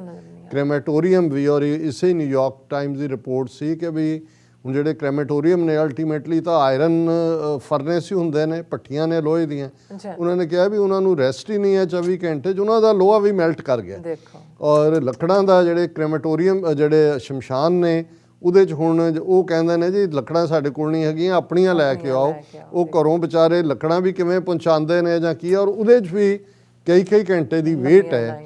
ਹੁਣ ਇਸ ਸਾਰੇ ਦੇ ਚਲਦਿਆਂ ਉਹੀ ਦਿੱਲੀ ਜਿਹਨੇ 26 ਜਨਵਰੀ ਨੂੰ ਉਹੀ ਸਿੱਖ ਕੌਮ ਜਿਹਨੂੰ ਅੱਜ ਉਹਨਾਂ ਦੇ ਜਿਹੜੇ ਪੋਲੀਟੀਸ਼ੀਅਨ ਜਾਂ ਦੂਜੇ ਭਗਵਾਨ ਕਾ ਰੂਪ ਕਹਿ ਰਹੇ ਨੇ, ਉਹਨਾਂ ਨੂੰ ਕਿਵੇਂ ਜੇ ਲਾਲ ਕਿਲੇ 'ਤੇ ਜਾ ਕੇ ਹੁਣ ਇਹ ਲੋਕ ਫੈਸਲਾ ਕਰਨ ਉੱਥੋਂ ਦੇ ਕਿ ਭਾਈ ਜਿਸ ਤਿਰੰਗੇ ਦੇ ਥੱਲੇ ਇਹ ਗਵਰਨ ਕਰਦੇ ਨੇ ਉਹ ਤਾਂ ਲੋਕਾਂ ਦੀਆਂ ਲਾਸ਼ਾਂ ਵਿਛਾ ਰਿਹਾ ਹੈ, ਪਰ ਇਹ ਕੇਸਰੀ ਝੁਲਾਉਣ ਵਾਲੇ ਜਿਹੜੇ ਨੇ ਇਹ ਤਾਂ ਲੋਕਾਂ ਦੀਆਂ ਜਾਨਾਂ ਬਚਾ ਰਹੇ ਨੇ। ਲੇਕਿਨ ਕਿਵੇਂ ਬਦਨਾਮ ਕੀਤਾ ਗਿਆ, ਕਿਵੇਂ 160 ਤੋਂ ਜ਼ਿਆਦਾ ਨੌਜਵਾਨਾਂ ਔਰ ਈਵਨ ਬਜ਼ੁਰਗਾਂ ਨੂੰ ਕਿ ਝੂਠਾ ਕੇਸ ਪਾ ਕੇ ਫੜਿਆ ਗਿਆ, ਮਾਰਕਟਾਈ ਕੀਤੀ ਗਈ, ਕਿਵੇਂ ਸਮੁੱਚੀ ਸਿੱਖ ਕੌਮ ਨੂੰ ਇੱਕ ਵਾਰ ਫੇਰ ਜਿਹੜਾ ਉਹ ਦਹਿਸ਼ਤਗਰਦੀ ਦੇ ਖਾਤੇ 'ਚ ਪਾਇਆ ਗਿਆ। ਔਰ ਦੀਪ ਸਿੱਧੂ ਜਿਹਦਾ ਇੰਨਾ ਕੁ ਕਸੂਰ ਸੀ ਕਿ ਉਹ ਉਸ ਮੌਕੇ 'ਤੇ ਪਹੁੰਚਿਆ ਔਰ ਉਹਨੇ ਜਿਹੜਾ ਉਹ ਆਲਰੇਡੀ ਇੱਕ ਆਵਾਜ਼ ਬਣਿਆ ਹੋਇਆ ਸੀ ਸਿੱਖ ਕੌਮ ਦੇ ਹੱਕਾਂ ਦੀ। ਬੇਸ਼ੱਕ ਵਿਦਨ ਦਾ ਲਾਅ ਉਹਨੇ ਜਿਹੜਾ ਸਾਰੀ ਉਹਦੀ ਐਕਟੀਵਿਟੀ ਸੀ, ਪਰ ਉਹਨੂੰ ਕਿਵੇਂ ਟਾਰਗੇਟ ਕੀਤਾ, ਕਿਵੇਂ ਇਹਨਾਂ ਦੇ ਜਿਹੜੇ ਜ਼ਰ ਖਰੀਦ ਕਿਸਮ ਦੀ ਲੀਡਰਸ਼ਿਪ ਕਿਸਾਨਾਂ ਦੀ ਹਕੂਮਤ ਨੇ ਖੜੀ ਕੀਤੀ ਹੋਈ ਹੈ, ਉਹਨਾਂ ਨੇ ਵੀ ਬਦਨਾਮ ਕੀਤਾ। ਔਰ ਕਿਵੇਂ ਮੀਡੀਆ ਨੇ ਪੂਰਾ ਮੀਡੀਆ ਟਰਾਇਲ ਕਰਕੇ ਦੀਪ ਸਿੱਧੂ ਨੂੰ ਜਿੰਨਾ ਨੋਟੋਰੀਅਸ ਉਹ ਬਣਾ ਸਕਦੇ ਸੀ ਬਣਾਇਆ।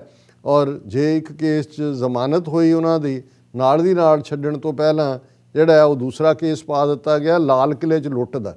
ਲੇਕਿਨ ਜਿਹੜੀ ਖਬਰ ਅੱਜ ਪੰਥਕ ਮੀਡੀਆ ਦੇ ਵਿੱਚ ਡਿਸਕਸ ਹੋ ਰਹੀ ਹੈ, ਦੀਪ ਸਿੱਧੂ ਦੀ ਬੇਲ ਹੋ ਗਈ ਦੂਸਰੇ ਕੇਸ 'ਚ ਵੀ, ਔਰ ਰਿਲੀਜ਼ ਹੋਣ ਤੋਂ ਬਾਅਦ ਉਹ ਗੁਰਦੁਆਰਾ ਰਕਾਬਗੰਜ ਆਏ ਔਰ ਉਹਨਾਂ ਨੇ ਮੀਡੀਆ ਨੂੰ ਵੀ ਐਡਰੈਸ ਕੀਤਾ। ਸੋ ਮੈਂ ਸਮਝਦਾ ਵੀ ਹਾਲਾਂਕਿ ਆਉਣ ਵਾਲੇ ਦਿਨਾਂ 'ਚ ਕੀ ਐਕਟੀਵਿਟੀ ਹੁੰਦੀ ਹੈ ਔਰ ਕਿਸਾਨ ਲਹਿਰ ਨਾਲ ਹਕੂਮਤ ਇਹ ਸਾਰੇ ਕ੍ਰਾਈਸਿਸ ਦੇ ਚੱਲਦੇ ਆ ਕਿਵੇਂ ਉਹਨੂੰ ਖਤਮ ਕਰਦੀ ਹੈ, ਇਹ ਵੀ ਦੇਖਣ ਵਾਲੀ ਹੈ। ਪਰ ਇਹ ਘੱਟੋ ਘੱਟ ਬਹੁਤ ਸਾਰੇ ਦੁਨੀਆ ਭਰ 'ਚ ਬੈਠੇ ਸਿੱਖ ਜਿਹੜੇ ਮਹਿਸੂਸ ਕਰਦੇ ਸੀ ਕਿ ਭਾਈ ਜਿਹੜਾ ਇਹ ਧੱਕਾ ਕਰ ਰਹੇ ਨੇ, ਘੱਟੋ ਘੱਟ ਦੀਪ ਸਿੱਧੂ ਦੇ ਬਾਹਰ ਆਉਣਾ ਇੱਕ ਪੋਜ਼ਿਟਿਵ ਖਬਰ ਹੈ। ਇਸੇ ਤਰ੍ਹਾਂ ਡਾਇਸਪੋਰਾ ਦੇ ਵਿੱਚ ਸਿੱਖ ਆਪਣੀ ਐਕਟੀਵਿਟੀ, ਆਪਣੀ ਅਡਰੀ ਪਛਾਣ ਦੀ ਵੀ ਔਰ ਮਾਣ ਦੇ ਨਾਲ, ਜਿਵੇਂ ਜਿੰਨਾ ਮਾਣ ਔਰ ਸ਼ਾਨ ਇਹਨਾਂ ਮੁਲਕਾਂ 'ਚ ਹੈ। ਮੈਸਾਚੂਸਟਸ ਦੇ ਵਿੱਚ ਸਾਡੇ ਵੀਰ ਗੁਰਵਿੰਦਰ ਸਿੰਘ ਧਾਲੀਵਾਲ ਜਿਹੜੇ ਐਫਰਟ ਕਰਦੇ ਨੇ ਔਰ ਉਹਨਾਂ ਦੇ ਐਫਰਟ ਦੇ ਸਦਕਾ ਉਹਨਾਂ ਦੇ ਜਿਹੜੇ ਮੈਸਾਚੂਸਟਸ ਦੇ ਸ਼ਹਿਰ ਚਿਕੋਪੀ ਦੇ ਵਿੱਚ ਖਾਲਸਾ ਸਾਜਨਾ ਦਿਵਸ, ਕਿਉਂਕਿ ਅਪ੍ਰੈਲ ਅਜੇ ਚੱਲ ਰਿਹਾ ਹੈ, ਉਹਦੇ ਨਾਲ ਰਿਲੇਟਡ ਹੀ ਸੈਲੀਬ੍ਰੇਸ਼ਨਸ ਨੇ। ਖਾਲਸੇ ਦਾ ਝੰਡਾ ਲਹਿਰਾਇਆ ਗਿਆ ਅਮਰੀਕਨ ਫਲੈਗ ਦੇ ਨਾਲ, ਦਰਸ਼ਕ ਦੇਖ ਸਕਦੇ ਨੇ ਸਕਰੀਨ ਦੇ ਉੱਤੇ। ਔਰ ਇਸ ਸਮਾਗਮ ਦੇ ਵਿੱਚ ਜਿਹੜੇ ਮੇਅਰ ਨੇ ਮਿਸਟਰ ਜੌਨ ਵਿਊ, ਸਿਟੀ ਦੇ ਕੌਂਸਲਮੈਨ ਜੈਰੀ ਰॉय, ਚੀਫ ਆਫ ਸਟਾਫ ਮਾਈਕ ਪਾਈਸ ਔਰ ਉਹਨਾਂ ਦੇ ਕਮਿਊਨੀਕੇਸ਼ਨ ਮੈਨੇਜਰ ਬੌਬੀ ਮੌਬ ਵੀ ਸ਼ਾਮਲ ਹੋਏ, ਕਿਉਂਕਿ ਵੱਡੀਆਂ ਗੈਦਰਿੰਗਸ ਅਲਾਉਡ ਨਹੀਂ ਨੇ। ਸੋ ਪੰਜ ਸਿੰਘ ਹੀ ਪਹੁੰਚ ਜਾਣ, ਵੀਰ ਹਿੰਮਤ ਸਿੰਘ ਵੀ ਈਸਟ ਕੋਸਟ ਸਿੱਖ ਕੋਆਰਡੀਨੇਸ਼ਨ ਕਮੇਟੀ ਦੇ ਮੌਕੇ 'ਤੇ ਪਹੁੰਚਦੇ ਨੇ। ਔਰ ਉਹਦੇ 'ਚ ਖਾਸ ਗੱਲ ਸੀ ਕਿ ਮੇਅਰ ਜੌਨ ਵਿਆਨ ਨੇ ਸਾਰੀ ਸਿੱਖ ਕੌਮ ਨੂੰ ਅਮਰੀਕਾ 'ਚ ਵਸਤੀ ਨੂੰ ਕਿਹਾ ਕਿ ਅਸੀਂ ਬਹੁਤ ਵੈਲਕਮ ਕਰਾਂਗੇ, ਤੁਸੀਂ ਸਾਡੇ ਸ਼ਹਿਰ ਆ ਕੇ ਰਹੋ, ਤਾਂ ਕਿ ਸਾਡੇ ਸ਼ਹਿਰ ਵਾਲੇ ਵੀ ਅਮੀਰ ਹੋਣ। ਉਹਨਾਂ ਵੈਲਿਊਜ਼ ਤੋਂ ਜਿਹੜੀਆਂ ਵੈਲਿਊਜ਼ ਸਿੱਖ ਕੌਮ ਜਿਹੜੀ ਹੈ ਉਹ ਨਾਲ ਕੈਰੀ ਕਰਦੀ ਹੈ। ਔਰ ਇਸੇ ਤਰ੍ਹਾਂ ਸਾਡੇ ਵੀਰ ਬਲਵਿੰਦਰ ਸਿੰਘ ਚੱਠਾ ਜੀ ਨੇ ਸਾਨੂੰ ਵਾਸ਼ਿੰਗਟਨ ਤੋਂ ਭੇਜਿਆ, ਜਿਹੜਾ ਖਾਸ ਤੌਰ 'ਤੇ ਕਿਉਂਕਿ ਖਾਲਿਸਤਾਨ ਡੈਕਲੇਰੇਸ਼ਨ ਡੇ 29 ਅਪ੍ਰੈਲ 1986 ਨੂੰ 5 ਮੈਂਬਰੀ ਪੰਥਕ ਕਮੇਟੀ ਨੇ, ਜਿਹਨੂੰ ਸਰਬੱਤ ਖਾਲਸਾ ਨੇ ਥਾਪਿਆ ਸੀ, ਖਾਲਿਸਤਾਨ ਦਾ ਐਲਾਨਨਾਮਾ ਜਾਰੀ ਕੀਤਾ ਸੀ। ਔਰ ਇਹ 35ਵੀਂ ਖਾਲਿਸਤਾਨ ਐਲਾਨ ਦਿਵਸ ਦੀ ਯਾਦਗਾਰ ਹੈ। ਸਿੱਖਸ ਫਾਰ ਜਸਟਿਸ ਨੇ ਉਦਮ ਕਰਕੇ ਜਿੱਥੇ ਜਿੱਥੇ ਵੀ ਉਹ ਕਰ ਸਕਦੇ ਨੇ, ਨਿਊਯਾਰਕ 'ਚ ਵੀ ਹੈ, ਵਾਸ਼ਿੰਗਟਨ DC ਵੀ ਹੈ, ਔਰ ਸੈਨ ਫਰਾਂਸਿਸਕੋ ਵੀ ਹੈ, ਮੋਸਟ ਲਾਈਕਲੀ ਸ਼ਿਕਾਗੋ ਵੀ ਹੋਏਗਾ, ਹੋਰ ਥਾਵਾਂ 'ਤੇ ਵੀ ਉਹਨਾਂ ਨੇ ਕਿਹਾ ਵੀ ਅਸੀਂ ਇੰਡੀਅਨ ਐਮਬੈਸੀ ਦੇ ਬਾਹਰ ਖਾਲਿਸਤਾਨ ਦੇ ਝੰਡੇ ਲਹਿਰਾਣੇ ਨੇ, ਅਸੀਂ ਵੀ ਇੱਥੇ ਪਾਰਟਿਸਿਪੇਟ ਕਰਾਂਗੇ। 29 ਅਪ੍ਰੈਲ ਥਰਸਡੇ ਹੈ, 11 ਤੋਂ 1 ਵਜੇ ਦੇ ਟਾਈਮ, ਔਰ ਦਰਸ਼ਕ ਦੇਖ ਸਕਦੇ ਨੇ ਕਿ ਭਾਈ ਇਵੇਂ ਇਹ ਚੱਲ ਰਿਹਾ। ਇਸ ਸਾਰੇ ਦੇ ਨਾਲ ਨਾਲ ਅਸੀਂ ਅਗੇਨ ਆਪਣੇ ਟੌਪਿਕ ਵੱਲ ਵਾਪਸ ਮੁੜੀਏ, ਔਰ ਅਸੀਂ ਇਹ ਵੀ ਦੱਸਦੇ ਹੀ ਹੈ ਕਿ ਜਿਵੇਂ ਸਾਡੀ ਗਰਾਊਂਡ ਰਿਪੋਰਟਿੰਗ ਹੋਈ ਹੈ ਉੱਥੋਂ, ਖਾਸ ਤੌਰ 'ਤੇ ਜਿਵੇਂ ਮੈਂ ਜ਼ਿਕਰ ਕੀਤਾ ਗੁਰਦੁਆਰਾ ਇੰਦਰਪੁਰਮ ਗਾਜ਼ੀਆਬਾਦ, ਇਹ ਯੂਪੀ ਦੇ ਵਿੱਚ ਪੈਂਦਾ ਹੈ, ਦਿੱਲੀ ਦੇ ਨਾਲ ਸੱਟਿਆ ਇਲਾਕਾ ਹੈ, ਔਰ ਉਹਨਾਂ ਦੀ ਕੰਪਲੀਟ ਰਿਪੋਰਟਿੰਗ ਤਾਂ ਆਲਮੋਸਟ 1 ਘੰਟੇ ਦੇ ਕਰੀਬ ਹੈ। ਔਰ ਅੱਜ 9:30 ਤੋਂ 10:30 ਤੱਕ ਗੁਫ਼ਤਗੂ ਪ੍ਰੋਗਰਾਮ ਦੇ ਵਿੱਚ ਦਰਸ਼ਕ ਉਸ ਰਿਪੋਰਟ ਨੂੰ ਮੁਕੰਮਲ ਤੌਰ 'ਤੇ ਦੇਖ ਸਕਣਗੇ। ਪਰ ਜੋ ਹੀ ਸਾਡਾ ਇਹ ਸੈਗਮੈਂਟ ਕਲੋਜ਼ ਹੋਏਗਾ, 3 ਵੀਡੀਓ ਕਲਿੱਪਸ ਜਿਹੜੀਆਂ ਉਹਨਾਂ ਨੇ ਇੰਟਰਵਿਊ ਕੀਤੀਆਂ ਨੇ ਵੀਰ ਜਸਵਿੰਦਰ ਸਿੰਘ ਨੇ ਗੁਰਦੁਆਰਾ ਕਮੇਟੀ ਪ੍ਰੈਜ਼ੀਡੈਂਟ ਦੇ ਨਾਲ, ਔਰ ਇੱਕ ਹੋਰ ਐਕਟਿਵਿਸਟ ਔਰ XMLA ਉਹਨਾਂ ਦੇ ਨਾਲ, ਉਹ ਦਿਖਾਈਆਂ ਜਾਣਗੀਆਂ। ਔਰ ਹੁਣ ਮੈਂ ਜਿਹੜਾ ਟਾਈਟਲ ਨਿਊਯਾਰਕ ਟਾਈਮਸ ਦਾ, ਉਹਦੇ 'ਚ ਉਹਨਾਂ ਨੇ as COVID-19 devastates India, deaths go undercounted, ਕਿ ਵੀ ਇੱਕ ਪਾਸੇ ਡਿਵੈਸਟੇਸ਼ਨ ਹੈ ਪਰ ਬਿਲਕੁਲ ਇਨਕਾਰੀ ਮੋਡ 'ਚ ਨੇ। ਔਰ ਇਹ ਉਹਨਾਂ ਦੇ ਜਿਹੜਾ ਪੂਰਾ ਡੀਟੇਲ ਆਰਟੀਕਲ ਹੈ, ਜਿਹਨੂੰ Jeffrey Gettleman, Sameer Yasir, Hari Kumar and Suhasini Raj, ਕਿਉਂਕਿ ਨਿਊਯਾਰਕ ਟਾਈਮਸ ਕੁਛ ਵੀ ਛਪਣਾ ਐਵੇਂ ਨਹੀਂ ਹੁੰਦਾ, ਹੁਣ ਪੂਰਾ ਰਿਸਰਚਡ ਹੁੰਦਾ। ਪਰ ਇਹਦੇ ਉੱਤੇ ਗੱਲ ਕਰਨ ਤੋਂ ਪਹਿਲਾਂ ਮੈਂ ਇਹ ਦੱਸਦੇ ਹਾਂ ਵੀ ਇਕੱਲਾ ਭਾਰਤ ਹਰ ਉਸ ਨੂੰ ਜਿਹੜਾ ਉਹਨਾਂ ਦੀ ਹਕੀਕਤ ਨੂੰ ਬਿਆਨਦਾ ਹੈ ਉਹਨੂੰ ਹੀ ਦੇਸ਼ ਧਰੋਹੀ ਨਹੀਂ ਬਣਾਉਂਦੇ। ਦੂਜੇ ਪਾਸੇ ਜਿਨ੍ਹਾਂ ਦੇ ਕੋਲ ਆਮ ਲੋਕਾਂ ਲਈ ਆਕਸੀਜਨ ਦਾ ਪ੍ਰਬੰਧ ਕਰਨ ਦਾ ਵਕਤ ਨਹੀਂ ਹੈ ਔਰ ਬਿਲਕੁਲ ਕਲੈਪਸ ਹੈ, ਇਸ ਗੱਲ ਨੂੰ ਉਹਨਾਂ ਨੇ ਯਕੀਨੀ ਬਣਾਇਆ। Government asks Twitter to take down some tweets critical of its COVID-19 handling. In the government's legal request, 21 tweets were mentioned. ਹੁਣ ਉਹਨਾਂ ਨੇ ਜਿਹੜੀਆਂ ਨੇ ਟਵਿੱਟਰ ਨੇ ਔਰ ਸੋਸ਼ਲ ਮੀਡੀਆ ਪਲੇਟਫਾਰਮ ਨੇ 100 ਤੋਂ ਜ਼ਿਆਦਾ ਪੋਸਟਸ ਔਰ URLs ਉਹ ਰਿਮੂਵ ਕੀਤੇ ਨੇ, ਕਿਉਂਕਿ ਇੰਡੀਅਨ ਗਵਰਨਮੈਂਟ ਨੇ ਆਪਣੇ ਇੱਕ IT ਮਿਨਿਸਟਰੀ ਨੇ ਆਪਣਾ ਇੱਕ ਜਿਹੜਾ ਲਾਅ ਬਣਾਇਆ ਤਾਜ਼ਾ, ਉਸ 'ਤੇ ਬੇਸਡ ਇਹਨਾਂ ਨੂੰ ਕਿਹਾ ਕਿ ਜੀ ਇਹ ਜਿਹੜੇ ਨੇ ਇਹ ਮਿਸ ਇਨਫੋਰਮੇਸ਼ਨ ਦੇ ਰਹੇ ਨੇ। ਔਰ ਉਹਦੇ 'ਚ ਉਹਨਾਂ ਟਵੀਟਸ ਦੇ ਵਿੱਚ ਸਿਟਿੰਗ MP MLA'ਆਂ ਦੇ ਟਵੀਟ ਵੀ ਸੀ, ਜਿਹਦੇ 'ਚ ਉਹਨਾਂ ਨੇ ਇਹ ਕਿਹਾ ਕਿ ਕਿਵੇਂ ਜਿਹੜਾ ਆਕਸੀਜਨ ਦੀ ਕਮੀ ਹੈ ਔਰ ਲੋਕ ਕਿਵੇਂ ਦੁਖੀ ਨੇ। ਸੋ ਜਿਸ ਹਕੂਮਤ ਕੋਲ ਲੋਕਾਂ ਤੱਕ ਆਕਸੀਜਨ ਪਹੁੰਚਾਉਣ, ਹਸਪਤਾਲਾਂ 'ਚ ਬੈੱਡਸ ਦਾ ਪ੍ਰਬੰਧ ਕਰਨ, ਐਂਬੂਲੈਂਸਿਸ ਦਾ ਪ੍ਰਬੰਧ ਕਰਨ ਦਾ ਵਕਤ ਨਹੀਂ ਹੈ, ਉਹ ਇਸ ਗੱਲ ਨੂੰ ਯਕੀਨੀ ਬਣਾ ਰਹੇ ਨੇ ਕਿ ਟਵਿੱਟਰ ਤੋਂ ਜਿਹੜਾ ਉਹਨਾਂ ਨੂੰ ਜਿਹੜਾ ਉਹ ਡਿਲੀਟ ਕਰਵਾਇਆ ਜਾਏ। ਔਰ ਈਵਨ ਆਦਿੱਤਿਆਨਾਥ ਯੋਗੀ UP ਵਾਲੇ ਨੇ ਤਾਂ ਕਿਹਾ ਵੀ ਜਿਹੜਾ ਇਹ ਖਬਰ ਦੇਗਾ ਕਿ ਜੀ ਕੋਈ ਪ੍ਰਬੰਧ ਨਹੀਂ ਹੈ, ਉਹਦੀ ਪ੍ਰੋਪਰਟੀ ਜ਼ਬਤ ਕਰ ਲਈ ਜਾਏਗੀ। ਔਰ ਨਾਲ ਦੀ ਨਾਲ UP ਦਾ ਜਿਹੜਾ ਔਰ ਹੋਮ ਮਿਨਿਸਟਰੀ ਇੰਡੀਆ ਦੀ ਅਮਿਤ ਸ਼ਾਹ, ਝੂਠਿਆਂ ਦਾ ਬਾਦਸ਼ਾਹ, ਗੈਂਡੇ ਦਾ ਪੁੱਤਰ, ਉਹ ਕਹਿ ਰਿਹਾ India has enough oxygen stock trying to resolve transportation issue. Home ministry ਉਹਨੇ ਕਿਹਾ ਜੀ ਕੋਈ ਕਮੀ ਨਹੀਂ ਹੈ, ਆਕਸੀਜਨ ਤਾਂ ਬਹੁਤ ਹੈ, ਹਾਂ ਟਰੱਕ ਨਹੀਂ ਹੈ, ਉਹ ਅਸੀਂ ਦੇਖ ਰਹੇ ਹਾਂ ਵੀ ਕਿਵੇਂ ਜਾਣਾ। ਸੋ ਮਤਲਬ ਹੁਣ ਤੁਸੀਂ ਦੇਖੋ ਵੀ ਇੱਕ ਕੀ ਉਹਨੂੰ ਕਹਿੰਦੇ ਨੇ ਕਿ ਇੱਕ ਚੋਰੀ ਉੱਪਰੋਂ ਸੀਨਾ ਚੋਰੀ। ਹੁਣ ਇੱਕ ਪਾਸੇ ਇਹ ਕਹਿ ਰਹੇ ਨੇ ਤਾਂ ਹੁਣ ਫੌਜੀ ਕੀ ਕਹਿ ਰਿਹਾ ਇਹਨਾਂ ਦਾ ਜਿਹੜਾ Bipan Rawat, oxygen cylinders with armed forces will be released for hospitals। ਉਹ ਕਦੋਂ ਕਰੋਗੇ ਜਦੋਂ ਸਾਰੇ ਮਰ ਜਾਣਗੇ। Chief of defence staff briefed PM Modi all medical personnel from armed forces who have retired or taken premature retirement in last 2 years are being recalled to work in ਕੇ ਅਸੀਂ ਸਾਰੇ ਸੱਦ ਲਏ, ਰਿਟਾਇਰ ਵੀ ਸੱਦ ਲਏ, ਦੂਜੇ ਵੀ ਸੱਦ ਲਏ, ਫੌਜ ਆਪਣੇ ਸਿਲੰਡਰ ਦੇ ਦੇਗੀ। ਤੇ ਉੱਥੇ ਹਾਲ ਕੀ ਹੋ ਰਿਹਾ ਹੈ, ਇੱਕ ਵੱਡਾ ਹਸਪੀਟਲ ਦਿੱਲੀ ਦਾ ਸਰ ਗੰਗਾ ਰਾਮ ਹਸਪਤਾਲ, ਉਹਨਾਂ ਦਾ ਚੇਅਰਮੈਨ ਕਹਿ ਰਿਹਾ ਕਿ ਭਾਈ ਇਹ ਜਿਹੜਾ ਉਹਨਾਂ ਦਾ ਚੇਅਰਮੈਨ ਹੈ ਡਾਕਟਰ DS ਰਾਣਾ, 72 ਸਾਲ ਦੀ ਉਹਦੀ ਉਮਰ ਹੈ। ਔਰ ਨਾਲ ਦੀ ਨਾਲ ਉਹਨੂੰ ਜਦੋਂ ਪੁੱਛਿਆ ਗਿਆ ਕਿ ਭਾਈ ਕਿਵੇਂ, ਔਰ ਇਹ ਉਹੀ ਗੰਗਾ ਰਾਮ ਹਸਪਤਾਲ ਹੈ ਜਿੱਥੇ ਪਿਛਲੇ ਦਿਨਾਂ 'ਚ ਜਿਹੜੀ 23 ਅਪ੍ਰੈਲ ਦੀ ਖਬਰ ਸੀ ਕਿ 25 ਮਰੀਜ਼ਾਂ ਦੀ ਮੌਤ ਹੋਈ ऑक्सीजन की कमी करके। और मिस्टर राणा ये कह रहे हैं कि हम जूझते रहे कि ऑक्सीजन अब आएगी अब आएगी, वो और जब वो आई तो बहुत से मर चुके थे। और उसकी हेडलाइन ही BBC हिंदी न्यूज़ है कि गंगा राम अस्पताल के चेयरमैन ने कहा चरनामृत की तरह मिल रही है ऑक्सीजन। हुण चरनामृत की हुंदा है, ਜਦੋਂ ਹਿੰਦੂਆਂ ਦੇ ਮੰਦਰਾਂ 'ਚ ਜਾਓ, ਉਹ ਜਿਹੜੇ ਹਨੇਰੇ ਜਿਹੇ ਕਮਰੇ 'ਚ ਬੁੱਤ ਰੱਖੇ ਹੁੰਦੇ ਨੇ, ਤੇ ਉਹ ਪੰਡਤ ਜਿਹੜਾ ਹੈ ਇੱਕ ਨਿੱਕੀ ਜਿਹੀ ਚਮਚੀ ਦੇ ਨਾਲ ਉਹ ਪਾਣੀ ਦਾ ਇੱਕ ਘੁੱਟ ਦਿੰਦਾ ਹੈ ਕਿ ਜੀ ਇਹ ਜਿਹੜਾ ਦੇਵਤਾ ਹੈ ਪਾਣੀ ਦਾ, ਇਹਨੂੰ ਅਸੀਂ ਇਸ਼ਨਾਨ ਕਰਾ ਕੇ ਜਿਹੜਾ ਉਹਦਾ ਪਾਣੀ ਉਹਨੂੰ ਚਰਨਾਮ੍ਰਿਤ ਕਹਿੰਦੇ ਨੇ ਕਿ ਭਗਵਾਨ ਦੇ ਚਰਨਾਂ ਦਾ ਅੰਮ੍ਰਿਤ ਹੈ। ਹੁਣ ਤੁਸੀਂ ਉਸ ਤੋਂ ਅੰਦਾਜ਼ਾ ਲਾਓ, ਇਹ ਟਰਮ ਮੈਂ ਨਹੀਂ ਯੂਜ਼ ਕੀਤੀ, ਯੂਜ਼ ਕਰਨ ਵਾਲਾ DS ਰਾਣਾ ਹੈ, ਗੰਗਾ ਰਾਮ ਹਸਪੀਟਲ ਦਾ ਚੇਅਰਮੈਨ। ਔਰ ਉਹ ਇਹ ਕਹਿ ਰਹੇ ਨੇ ਕਿ ਭਾਈ ਸਾਨੂੰ ਜਿਹੜੀ ਹੈ ਇਹ ਚਰਨਾਮ੍ਰਿਤ ਦੀ ਤਰ੍ਹਾਂ ਮਿਲ ਰਿਹਾ। ਹੁਣ ਅੰਦਾਜ਼ਾ ਲਾ ਲਓ ਕੀ ਹੈ।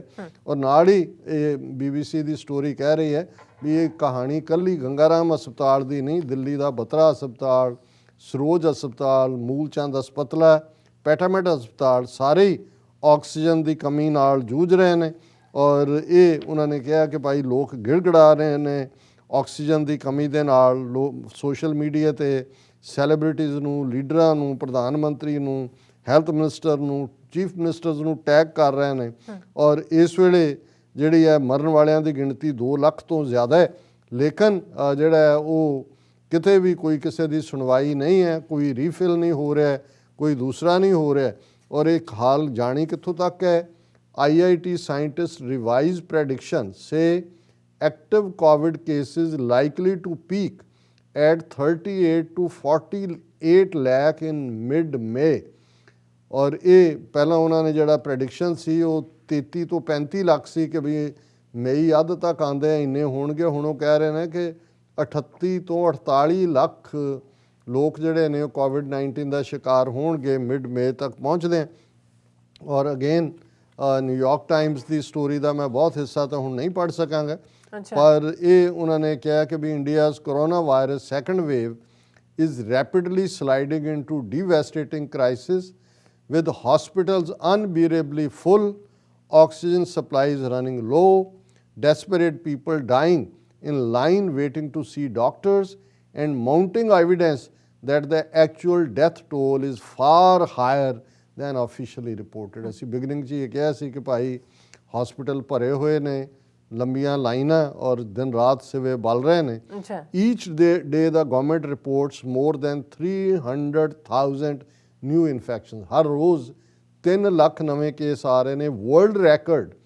And India is now seeing more new infections than any other country, by far almost half of all new cases in a global surge। ਕਿ ਦੁਨੀਆ 'ਚ ਜਿੰਨੇ ਕੇਸ ਨੇ ਉਹਦੇ 'ਚ ਅੱਧੇ ਤੋਂ ਜ਼ਿਆਦਾ ਜਿਹੜੇ ਭਾਰਤ 'ਚ ਨੇ। ਔਰ ਇਹਨਾਂ ਦੇ ਕਹਿਣ ਮੁਤਾਬਕ ਆਫੀਸ਼ੀਅਲੀ ਤੇ ਉਹ ਕਹਿ ਰਹੇ ਨੇ ਕਿ ਜੀ 2000 ਲੋਕ ਮਰ ਰਹੇ ਨੇ, ਪਰ ਇਹ ਜਦੋਂ ਤੁਸੀਂ ਇੰਟਰਵਿਊ ਕਰਦੇ ਹੋ, interviews from cremation grounds across the country where the fires never stop. ਚਿਖੇ ਬਲ ਰਹੇ ਨੇ, ਚਿਖਾਂ ਬਲ ਰਹੀਆਂ ਨੇ, ਅੱਗ ਰੁਕਦੀ ਨਹੀਂ ਹੈ।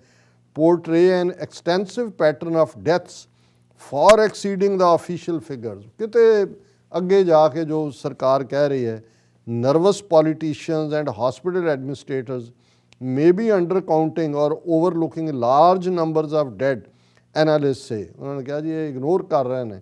ਔਰ ਇੱਕ ਗੁਜਰਾਤ 'ਚ ਕਹਿ ਰਿਹਾ ਜੀ ਸਾਨੂੰ ਤਾਂ ਇਹ ਕਿਹਾ ਵੀ ਤੁਸੀਂ ਮਰਨ ਤੋਂ ਪਹਿਲਾਂ ਲਿਖ ਦਿਓ ਬਿਮਾਰੀ ਸੇ ਮਰਾ, ਇਹ ਲਿਖੋ ਹੀ ਨਾ ਕਿ ਕੋਵਿਡ ਨਾਲ ਮਰਿਆ।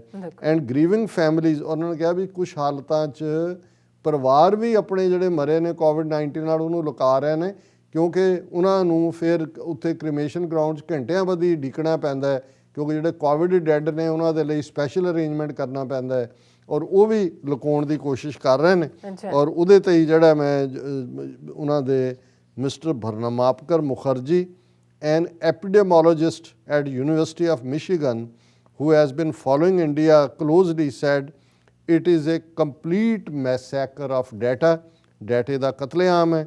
From all the modeling we have done, we believe that true number of deaths is 2 to 5 times what is being reported. ਕਿ ਇਹ ਮਿਸ਼ੀਗਨ ਦਾ ਜ਼ਿੰਮੇਵਾਰ ਬੰਦਾ ਕਹਿ ਰਿਹਾ ਕਿ 2 ਤੋਂ 5 ਗੁਣਾ.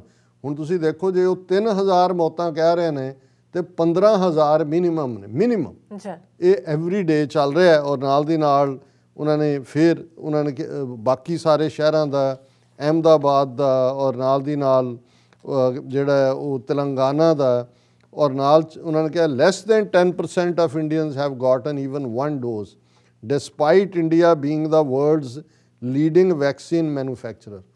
ਅਜੇ 10% ਤੋਂ ਵੀ ਘੱਟ ਨੂੰ ਸਿਰਫ 1 ਡੋਜ਼ ਲੱਗਾ ਹੈ। ਇਹਦੇ ਬਾਵਜੂਦ ਕਿ ਜਿਹੜਾ ਭਾਰਤ ਦੇ ਵਿੱਚ ਸਭ ਤੋਂ ਜ਼ਿਆਦਾ ਵੈਕਸੀਨ ਪ੍ਰੋਡਿਊਸ ਹੁੰਦੀ ਹੈ। ਭੋਪਾਲ ਦੇ ਹਵਾਲੇ ਨਾਲ ਉਹਨਾਂ ਨੇ ਕਿਹਾ ਵੀ ਇਹਨਾਂ ਨੇ 14 ਮੌਤਾਂ ਕਹੀਆਂ ਉਹਦੇ 'ਚ ਕ੍ਰੀਮੇਸ਼ਨ ਗਰਾਊਂਡ 'ਚ, ਪਰ 1000 ਮੌਤਾਂ ਜਿਹੜੀਆਂ ਨੇ ਉਸ ਥਾਂ 'ਤੇ ਹੋਈਆਂ ਨੇ ਜਿੱਥੇ 14, ਔਰ ਇਹ ਲਗਾਤਾਰ ਹੋ ਰਹੀਆਂ। ਫਿਰ ਲਖਨਊ, ਮਿਰਜ਼ਾਪੁਰ, ਇਹ ਸਾਰੇ ਦੇ ਉੱਤੇ ਬੜੀ ਡੀਟੇਲ ਦੇ ਵਿੱਚ ਹੈ। ਫਿਰ ਉਹਨਾਂ ਨੇ ਕਿਹਾ ਜੀ COVID-19 deaths in Gujarat far exceed government figures, ਉਸ ਤੋਂ ਕਿਤੇ ਜ਼ਿਆਦਾ ਨੇ। ਔਰ it was a lifetime shock. ਜਿਹਨੂੰ ਇੱਕ ਕੋਵਿਡ ਨਾਲ ਮਰਿਆ ਉਹਨੂੰ ਸਰਟੀਫਿਕੇਟ ਦਿੱਤਾ ਕਿ ਨਹੀਂ ਇਹ ਆਮ ਮਰਿਆ। ਉਹਦੇ ਭਰਾ ਨੇ ਹੀ ਕਿਹਾ ਕਿ ਵੀ it was an organized crime, it was an illegal act. ਫਿਰ ਉਹਨਾਂ ਨੇ ਉਹਨੂੰ ਡਿਫਰੈਂਟ ਸਰਟੀਫਿਕੇਟ ਦਿੱਤਾ। ਔਰ ਇਹ ਉਹਨਾਂ ਨੇ ਕਿਹਾ ਕਿ ਵੀ ਇਹੀ ਮੋਦੀ ਗਵਰਨਮੈਂਟ ਨੇ 2019 'ਚ ਵੀ ਡਾਟਾ ਸੁਪਰੈਸ ਕੀਤਾ ਸੀ, ਔਰ ਹੁਣ ਫਿਰ ਇਹ ਗੱਲ ਸਾਹਮਣੇ ਆਈ 2019 'ਚ ਇੰਪਲੋਇਮੈਂਟ ਰਿਲੇਟਡ ਸੁਪਰੈਸ ਕੀਤਾ, 2020 'ਚ ਅਦਰਵਾਈਜ਼ ਕੀਤਾ। ਔਰ ਜਿਵੇਂ ਮੈਂ ਆਇਰਨ ਮੈਲਟਡ ਦੀ ਗੱਲ ਵੀ ਕਹੀ ਹੈ ਕਿ ਵੀ ਇਹ ਜਿਹੜਾ ਉਹਦੇ 'ਚ cremations are an important part of Hindu burial rituals seen as a way to free the soul from the body. Those working at burning ground said they were utterly exhausted and could never remember so many people dying in such a short span of time. ਇਹ ਸਾਰੇ ਦੇ ਨਾਲ ਮੈਂ ਹੁਣ already ਅਸੀਂ ਵਕਤ ਐਕਸੀਡ ਕੀਤਾ ਹੈ, ਪਰ ਸਾਡੇ ਕੋਲ ਇਹ ਸਾਡਾ ਫਰਜ਼ ਹੈ ਕਿ ਅਸੀਂ ਡਿਸਕਸ ਕਰੀਏ। ਮੈਂ ਟੈਕਨੀਕਲ ਟੀਮ ਨੂੰ ਕਹਾਂਗਾ ਕਿ 3 ਵੀਡੀਓ ਕਲਿੱਪਸ ਜਿਹੜੀਆਂ 4-5 ਮਿੰਟ ਦੀਆਂ ਨੇ ਉਹ ਚਲਾ ਦੇਣ। ਜੀ ਡਾਕਟਰ ਸਾਹਿਬ, ਸਾਡੇ ਨਾਲ ਗੁਰਦੁਆਰਾ ਪ੍ਰਬੰਧਕ ਕਮੇਟੀ ਦੀ ਟੀਮ ਵੀ ਜੁੜ ਚੁੱਕੀ ਹੈਗੀ ਹੈ। ਅਸੀਂ ਇਹਨਾਂ ਨਾਲ ਫਤਿਹ ਦੀ ਸਾਂਝ ਕਰਨੇ ਵੀ ਜੀ। ਵਾਹਿਗੁਰੂ ਜੀ ਕਾ ਖਾਲਸਾ, ਵਾਹਿਗੁਰੂ ਜੀ ਦਾ ਖਾਲਸਾ, ਵਾਹਿਗੁਰੂ ਜੀ ਫਤਿਹ ਜੀ। ਵੀ ਜੀ ਕਦੋਂ ਤੋਂ ਸੇਵਾ ਚੱਲ ਰਹੀ ਹੈ ਤੁਹਾਡੀ? ਸਰ ਅੱਜ 3 ਦਿਨ ਹੋ ਗਏ ਨੇ, 4 ਰਾਤਾਂ 3 ਦਿਨ ਜਿਹੜੀ ਸੇਵਾ ਨੂੰ ਲੱਗੇ ਹੋਏ ਆ। ਤਕਰੀਬਨ 800-900 ਬੰਦਿਆਂ ਦੀ ਜਾਨ ਜਿਹੜੀ ਬਿਲਕੁਲ ਲਾਸਟ ਮੂਮੈਂਟ ਦੇ ਸੀ, ਉਸ ਗੁਰਦੁਆਰੇ ਨਿਸ਼ਾਨ ਸਾਹਿਬ ਦੇ ਹੇਠ ਆ ਕੇ ਲੋਕਾਂ ਨੂੰ ਜਾਨ ਦਾ ਇੱਕ ਬਾਬਾ ਜੀ ਨੇ ਇੱਕ ਜੀਵਨ ਦਾਨ ਇੱਥੇ ਦਿੱਤਾ। ਕਿਸੇ ਬੰਦੇ ਨੂੰ ਅਸੀਂ ਕੈਜੂਅਲਟੀ ਨਾਲ ਮਰਨ ਨਹੀਂ ਦਿੱਤਾ ਆਕਸੀਜਨ ਦੇ ਕਾਰਨ। ਬਾਕੀ ਸਰਕਾਰਾਂ ਨੇ, ਪ੍ਰਸ਼ਾਸਨ ਨੇ, ਸਭ ਨੇ ਛੱਡਤੇ ਹੱਥ। ਆਕਸੀਜਨ ਨਹੀਂ ਹੈ, ਕਿਆ ਕरें ਅਸੀਂ ਇੱਥੋਂ ਆਕਸੀਜਨ ਦਾ ਜਿਹੜਾ ਇੰਤਜ਼ਾਮ ਕਰ ਰਹੇ ਹਾਂ, ਪਤਾ ਨਹੀਂ ਕਿੱਥੋਂ ਵਾਹਿਗੁਰੂ ਕਿੱਥੋਂ ਰਸਤੇ ਕੱਢ ਰਿਹਾ। ਸਰਕਾਰ ਦਾ ਤੁਹਾਨੂੰ ਕੀ ਰਵੱਈਆ ਰਿਹਾ? ਤੁਹਾਨੂੰ ਕੀ ਲੱਗਦਾ ਜਾਣਬੁੱਝ ਕੇ ਨਹੀਂ ਦਿੱਤੀ ਜਾ ਰਹੀ ਜਾਂ ਹਾਲਾਤ ਐਸੇ ਨੇ? ਕਿਉਂਕਿ ਮਾਫ ਕਰਨਾ ਕਿ ਤੁਹਾਨੂੰ ਆਕਸੀਜਨ ਮਿਲ ਰਹੀ ਹੈ, ਫਿਰ ਹਸਪਤਾਲਾਂ 'ਚ ਆਕਸੀਜਨ ਕਿਉਂ ਨਹੀਂ? ਸਰ ਸਰਕਾਰ ਆਪਣੇ ਇਲੈਕਸ਼ਨਾਂ ਤੋਂ ਵਿਹਲੀ ਹੋਏਗੀ ਤਾਂ ਕੁਝ ਕਰੇਗੀ, ਆਪਣੀ ਵੋਟਾਂ ਮੰਗਣ ਤੋਂ ਵਿਹਲੇ ਹੋਣਗੇ ਤਾਂ ਕੁਝ ਕਰਨਗੇ। ਉਹਨਾਂ ਨੂੰ ਵੋਟਾਂ ਜ਼ਰੂਰੀ ਹੈ, ਇਲੈਕਸ਼ਨ ਜ਼ਰੂਰੀ ਹੈ। ਬੰਦੇ ਦੀ ਜ਼ਿੰਦਗੀ ਤਾਂ ਐਵੇਂ ਹੀ ਹੈ, ਵੋਟ ਦੀ ਕੀਮਤ ਜ਼ਿਆਦਾ, ਬੰਦੇ ਦੀ ਕੀਮਤ ਘੱਟ ਵਾ। ਇਸ ਕਰਕੇ ਹਿੰਮਤ ਕੀਤੀ ਹੈ, ਸਭ ਕੁਝ ਹੋ ਰਿਹਾ। ਸਰਕਾਰ ਨੂੰ ਹਿੰਮਤ ਕਰਨ ਦੀ ਕੀ ਲੋੜ ਪਾ? ਉਹ ਸੀਟਾਂ 'ਤੇ ਬੈਠੇ ਹੋਏ ਨੇ, ਕੀ ਲੋੜ ਪਈ ਆ? ਕੌਣ ਆ ਜਾਏਗਾ ਸੜਕ 'ਤੇ? ਕੋਵਿਡ ਪੇਸ਼ੈਂਟ ਨੇ ਸਾਰੇ, ਸਾਰੀ ਟੀਮ ਸਾਡੀ ਨਾਲ ਲੱਗੀ 3 ਦਿਨਾਂ ਦੀ। 2 ਵਾਰੀ ਮੈਂ ਕੋਵਿਡ ਹੋ ਚੁੱਕਾ ਸਰ। ਇਸ ਕਰਕੇ ਉਪਰਾਲਾ ਕਰਨਾ ਪੈਂਦਾ, ਸੜਕ 'ਤੇ ਆਉਣਾ ਪੈਂਦਾ, ਤੇ ਲੋਕਾਂ ਦੀ ਜਾਨ ਬਚੇਗੀ। ਘਰ ਬਹਿ ਕੇ ਤਾਂ ਜਾਨ ਕੋਈ ਵੀ ਨਹੀਂ ਬਚਾ ਪਾਏਗਾ। ਛੋਟੀ ਗੱਲ ਕਵਾਂਗਾ, ਹਾਲਾਂਕਿ ਸਿਚੁਏਸ਼ਨ ਤੇ ਗੱਲ ਨਹੀਂ ਕਰਨੀ ਚਾਹੀਦੀ। 37 ਸਾਲ ਹੋ ਗਏ 84 ਨੂੰ। ਇੱਕ ਉਹ ਸਮਾਂ ਸੀ ਕਿ ਨਿਸ਼ਾਨ ਸਾਹਿਬ ਨੂੰ ਵੇਖ ਕੇ ਅੱਗ ਲਾਉਣ ਨੂੰ ਫਿਰਦੇ ਸਨ। ਅੱਜ ਮਾਫ ਕਰਨਾ ਉਹੀ ਜਿਹੜੇ ਲੋਕ ਹੈ ਨੇ ਅੱਜ ਗੁਰਦੁਆਰੇ 'ਚ ਆ ਰਹੇ ਨੇ ਆਪਣੀ ਜਾਨ ਬਚਾਉਣ ਲਈ। ਇਸ ਕੰਪੈਰੀਜ਼ਨ ਨੂੰ ਕਿਵੇਂ ਦੇਖਦੇ? ਸਰ ਸਿੱਖਾਂ ਨੂੰ ਤੇ ਹਮੇਸ਼ਾ ਜਦੋਂ ਮੌਕਾ ਮਿਲਿਆ ਜਲੀਲ ਕੀਤਾ ਗਿਆ ਹੈ। ਇਹੀ ਉਗਰਵਾਦੀ ਨੇ, ਇਹੀ ਖਾਲਿਸਤਾਨੀ ਨੇ। ਇਹ ਖਾਲਿਸਤਾਨੀ ਆ ਜਿਹੜਾ ਲੋਕਾਂ ਨੂੰ ਜੀਵਨ ਦਾਨ ਦੇ ਰਿਹਾ, ਇਹੀ ਖਾਲਿਸਤਾਨ ਆ। ਅਸੀਂ ਖਾਲਿਸਤਾਨ ਲੋਕਾਂ ਲਈ ਜੀਵਨ ਦਾਨ ਲਈ ਬਣਾਇਆ ਖਾਲਿਸਤਾਨ। ਉਹ ਨਿਸ਼ਾਨ ਸਾਹਿਬ ਆ 26 ਜਨਵਰੀ ਨੂੰ ਲੋਕਾਂ ਦੇ ਸਾਰਾ ਨਜ਼ਰੀਆ ਪਲਟ ਗਿਆ। ਸਿੱਖ ਉਗਰਵਾਦੀ ਨੇ, ਖਾਲਿਸਤਾਨੀ ਨੇ, ਇਹੀ ਖਾਲਿਸਤਾਨ ਲੋਕਾਂ ਦੀ ਜਾਨ ਬਚਾ ਰਹੇ ਨੇ, ਜਾਨ ਬਚਾ ਰਹੇ। ਛੱਡ ਦੋ ਮੰਦਿਰ ਮਸਜਿਦ, ਰਾਮ ਮੰਦਿਰ ਬਣ ਰਿਹਾ, ਕਿਹਦੀ ਹੈਲਪ ਹੋਣੀ ਆ? ਕਰੋੜਾਂ ਰੁਪਏ ਇਕੱਠਾ ਕਰ ਲਿਆ, ਇੱਕ ਬੰਦਾ ਤੁਸੀਂ ਬਚਾ ਨਹੀਂ ਪਾ ਰਹੇ। ਘੱਟੋ ਘੱਟ ਗੁਰਦੁਆਰੇ ਦੇ ਮੰਦਿਰ ਮਸਜਿਦ ਨੂੰ ਛੱਡੋ, ਇਨਸਾਨੀਅਤ ਤੇ ਉਤਰੋ, ਇਨਸਾਨੀਅਤ ਤੇ ਆਓ। ਜੀ ਤੁਹਾਡਾ ਪੂਰਾ ਨਾਮ ਦੱਸੋ ਪਹਿਲੇ। ਮੇਰਾ ਹਾਲਾਂਕਿ ਪਹਿਲੇ ਪੁੱਛਣਾ ਚਾਹੀਦਾ ਸੀ ਮਗਰ ਅਸੀਂ ਬਾਅਦ ਵਿੱਚ ਕੋਈ ਨਹੀਂ ਭਾਜੀ, ਕੋਈ ਨਹੀਂ। ਮੇਰਾ Gurpreet Singh Rummy, president Gurdwara Indirapuram, founder Khalsa Help International. ਔਰ ਮੈਂ ਤੁਹਾਡੇ ਚੈਨਲ ਦੇ ਰਾਹੀਂ ਕਹਾਂਗਾ ਜਿਹੜੇ ਕਿਸੇ ਸੱਜਣ ਕੋ ਆਕਸੀਜਨ ਸਿਲੰਡਰ ਖਾਲੀ ਜਾਂ ਭਰਿਆ ਹੈ, ਤੁਸੀਂ ਇੱਥੇ ਲਿਆਓ। ਤੁਹਾਡੇ ਇੱਕ ਆਕਸੀਜਨ ਸਿਲੰਡਰ ਨਾਲ ਅਸੀਂ 35 ਤੋਂ 40 ਬੰਦੇ ਦੀ ਜਾਨ ਬਚਾਵਾਂਗੇ। ਜਿਹੜਾ ਘਰ ਵਿੱਚ ਅਸੀਂ ਲਾਓਗੇ ਇੱਕ ਬੰਦੇ ਦੀ ਜਾਨ ਬਚੇਗੀ ਤੇ 35-40 ਦੀ ਜਾਨ ਬਚੇਗੀ। ਜੇ ਖਾਲੀ ਹੈ ਤੇ ਵੀ ਦਿਓ, ਜੇ ਭਰਿਆ ਤੇ ਵੀ ਦਿਓ। ਔਰ ਉਹਦੇ ਇਲਾਵਾ ਖਾਲਸਾ ਇੰਟਰਨੈਸ਼ਨਲ ਨਾਲ ਜੁੜੋ, ਲੋਕਾਂ ਦੀ ਸੇਵਾ ਕਰੀਏ, ਇਹੀ ਇਨਸਾਨੀਅਤ ਹੈ। ਦਿੱਲੀ ਕਮੇਟੀ ਵੱਲੋਂ ਜਾਂ ਸ਼੍ਰੋਮਣੀ ਕਮੇਟੀ ਵੱਲੋਂ ਤੁਹਾਨੂੰ ਕੋਈ ਫੋਨ ਤੁਹਾਡੀ ਕੋਈ ਸਪੋਰਟ ਦੀ ਗੱਲ ਆਈ? ਮੈਨੂੰ ਕਾਲਕਾ ਜੀ ਦਾ ਫੋਨ ਆਇਆ, ਉਹਨਾਂ ਦੇ ਬੰਦੇ ਵੀ ਕੁਝ ਪਰੇਸ਼ਾਨੀ ਸੀਗੇ, ਉਹਨਾਂ ਨੂੰ ਵੀ ਮੈਂ ਕਿਹਾ ਜੀ ਤੁਸੀਂ ਵੀ ਸੇਵਾ ਚਾਲੂ ਕਰੋ। ਉਹ ਵੀ ਉੱਥੇ ਪੂਰੇ ਉਪਰਾਲੇ ਕਰ ਰਹੇ ਨੇ, ਕੋਸ਼ਿਸ਼ ਕਰ ਰਹੇ ਨੇ। ਪਰ ਸਾਡੇ ਗਾਜੀਆਬਾਦ ਇੰਡਸਟਰੀ ਏਰੀਆ ਬਹੁਤ ਵੱਡਾ, ਅਸੀਂ ਆਕਸੀਜਨ ਲੋਕਾਂ ਨੂੰ ਫੈਕਟਰੀਆਂ ਤੋਂ ਚੁੱਕਣੀਆਂ, ਜਿੱਥੋਂ ਜੋ ਮਿਲਿਆ ਸਭ ਚੁੱਕਣੀਆਂ। ਉਹ ਵੀ ਉੱਥੇ ਕੋਸ਼ਿਸ਼ ਕਰ ਰਹੇ ਨੇ। ਸਿਰਸਾ ਸਾਹਿਬ ਦਾ ਮੈਸੇਜ ਆਇਆ ਤੇ ਕਾਲਕਾ ਜੀ ਨਾਲ ਵੀ ਗੱਲ ਹੋਈ ਸੀ, ਲੱਗੇ ਹੋਏ ਨੇ। ਅਸੀਂ ਉਹਨਾਂ ਕੋਲ ਤੁਹਾਡੇ ਕੋਲ ਇੱਧਰ ਕੋਈ ਪੇਸ਼ੈਂਟ ਆ ਤੁਸੀਂ ਇੱਧਰ ਭੇਜੋ, ਬਾਕੀ ਅਸੀਂ ਇੱਥੇ ਕਿਸੇ ਨੂੰ ਮਰਨ ਨਹੀਂ ਦਾਂਗੇ, ਆਕਸੀਜਨ ਦੇ ਬਗੈਰ ਨਹੀਂ ਮਰਨ ਦਾਂਗੇ। ਘੱਟੋ ਘੱਟ ਸਰਕਾਰ ਦੇ ਲਈ ਕੀ ਕਹਿੰਦੇ ਹੋ? ਸਰ ਸਰਕਾਰ ਨੇ ਲਈ ਮੈਂ ਕੀ ਕਹਾਂ, ਇੱਕ ਵੀ ਸਿਲੰਡਰ ਸਾਡੇ ਕੋਲ ਸਰਕਾਰ ਦੇ ਥਰੂ ਨਹੀਂ ਆਇਆ, ਸਭ ਆਊਟ ਆਫ ਦਾ ਵੇ ਆ ਰਹੇ ਨੇ, ਸਭ ਤੋਂ ਆਊਟ। ਤੁਸੀਂ ਸਭ ਪੁੱਛ ਸਕਦੇ ਹੋ, ਕੋਈ ਸਰਕਾਰ ਨਹੀਂ। आपसे भी बात करते हैं। ਇਹ ਸਰਕਾਰਾਂ ਹੀ ਨੇ ਜਿਹੜੇ ਬਹਿ ਕੇ ਇਲੈਕਸ਼ਨ ਲਵਾਉਂਦੀਆਂ, ਵੋਟਾਂ ਮੰਗਦੀਆਂ, ਵੋਟਾਂ ਟਾਈਮ ਕੀ ਬਾतें ਕਰ ਦਿੰਦੀਆਂ। ਅੱਜ ਕਿੱਥੇ ਗਏ ਨੇ ਉਹ ਵਾਅਦੇ, ਕਿੱਥੇ ਨੇ? ਬੰਦਾ ਮਾਰੇ ਸੜਕ ਤੇ, ਤੁਸੀਂ ਬਹਿ ਕੇ ट्रेन जाएगी 400 किलोमीटर ਨਾਲ, ਉਹ ਬੰਦੇ ਤੇ ਬਚਾ ਲਓ। 400 किलोमीटर ट्रेन ਬਾਅਦ ਚਲੇ ਆਏ ਹੋ, ਕੀ ਕਰਨ ਦੀ ਹੈ ਸਰਕਾਰ? ਸਰ ਕੋਈ ਸਰਕਾਰ ਵੱਲੋਂ ਮਦਦ ਨਹੀਂ ਹੈ। ਜਿਹਨੂੰ ਫੋਨ ਕੀਤਾ ਉਹਨੇ ਹੱਥ ਖਾਲੀ ਕਰਤੇ, ਜਿਹਨੂੰ ਮਦਦ ਕੀਤੇ। ਸਰਕਾਰ ਨੂੰ ਕਿਹਾ ਸਾਡੇ ਕੋਲ 6 ਸਿਲੰਡਰ ਆਏ, ਅਸੀਂ ਇਹ ਫੈਸਿਲਿਟੀ ਚਾਲੂ ਕਰ ਦਈਏ, ਕਹਿੰਦੇ 4 ਸਿਲੰਡਰ ਪਹਿਲੇ ਸਾਨੂੰ ਦੇ ਜਾਓ। ਇਹ ਸਰਕਾਰ ਦਾ ਹਾਲ ਹੈ। ਆਕਸੋਮੀਟਰ ਦੀ, ਸਲੋਮੀਟਰ ਦੀ ਔਰ ਇਹ ਮਾਸਕ ਦੀ ਸੇਵਾ ਨਿਰੰਤਰ ਕਰਦੇ ਜਾ ਰਹੇ ਨੇ। ਨਿਰੰਤਰ ਜਿੰਨੀ ਇਹਨਾਂ ਨੂੰ ਲੱਗਦਾ ਜਿੰਨੀ ਲੋੜ ਹੈਗੀ ਏ ਉਸੇ ਟਾਈਮ ਪੁੱਛਦੇ ਨੇ ਔਰ ਆ ਕੇ ਕਰਕੇ ਜਾਂਦੇ ਨੇ। ਨਾਮ ਪੁੱਛਣਾ ਤੇ ਗੁਪਤ ਦੱਸਦੇ ਨੇ, सेवा पूछना ਤਾਂ गुप्त ਦੱਸਦੇ ਨੇ। अजी जरूर पूछेंगे सर। नमस्कार, अपना नाम जरूर बताएं, क्योंकि ये सवाल इसलिए जरूरी है। हमारे सो कॉल्ड इंडियन मीडिया कह लें या हमारे सो कॉल्ड जो लीडर हैं जो धर्म का झगड़ा कराते हैं, ये वो हिंदू है, वो मुसलमान है, वो सिख है, आज उस झगड़े को मिटाने का एक मिसाल हम देख पा रहे हैं। क्योंकि आपका भी अगर दूसरा धर्म है तो आप एक इंसानियत के नाते खड़े हैं। अपना नाम जरूर बताएं। सर मेरा नाम जितेश मनचंदा है। कहाँ से आए? मैं दिल्ली से हूँ और मेरी जो कंपनी है वो आरोग्य हेल्थ केयर है। हम भी ये छोटा मोटा काम करते हैं जो हेल्थ इक्विपमेंट्स का, तो उसी से हमारे पास कुछ सामान पड़ा रहता है। तो अभी जैसे कि ऑफिस में लॉकडाउन है तो हमारे को वो ब्लैक मार्केटिंग नहीं करनी है, रख करके नहीं बेचना है। जिन लोगों के लिए ज़रूरत है हम सबकी ज़िंदगी बचा सके, क्योंकि ये एक ऐसा टाइम है कि सबको मिल के साथ आना है। गवर्नमेंट सिर्फ सब कुछ पूरा नहीं कर सकती है, तो हम लोगों को सबको मिल करके एक दूसरे का साथ देना है। और ये इसलिए सेवा करने का मन में उठा है कि हाँ कि कुछ ना कुछ करें।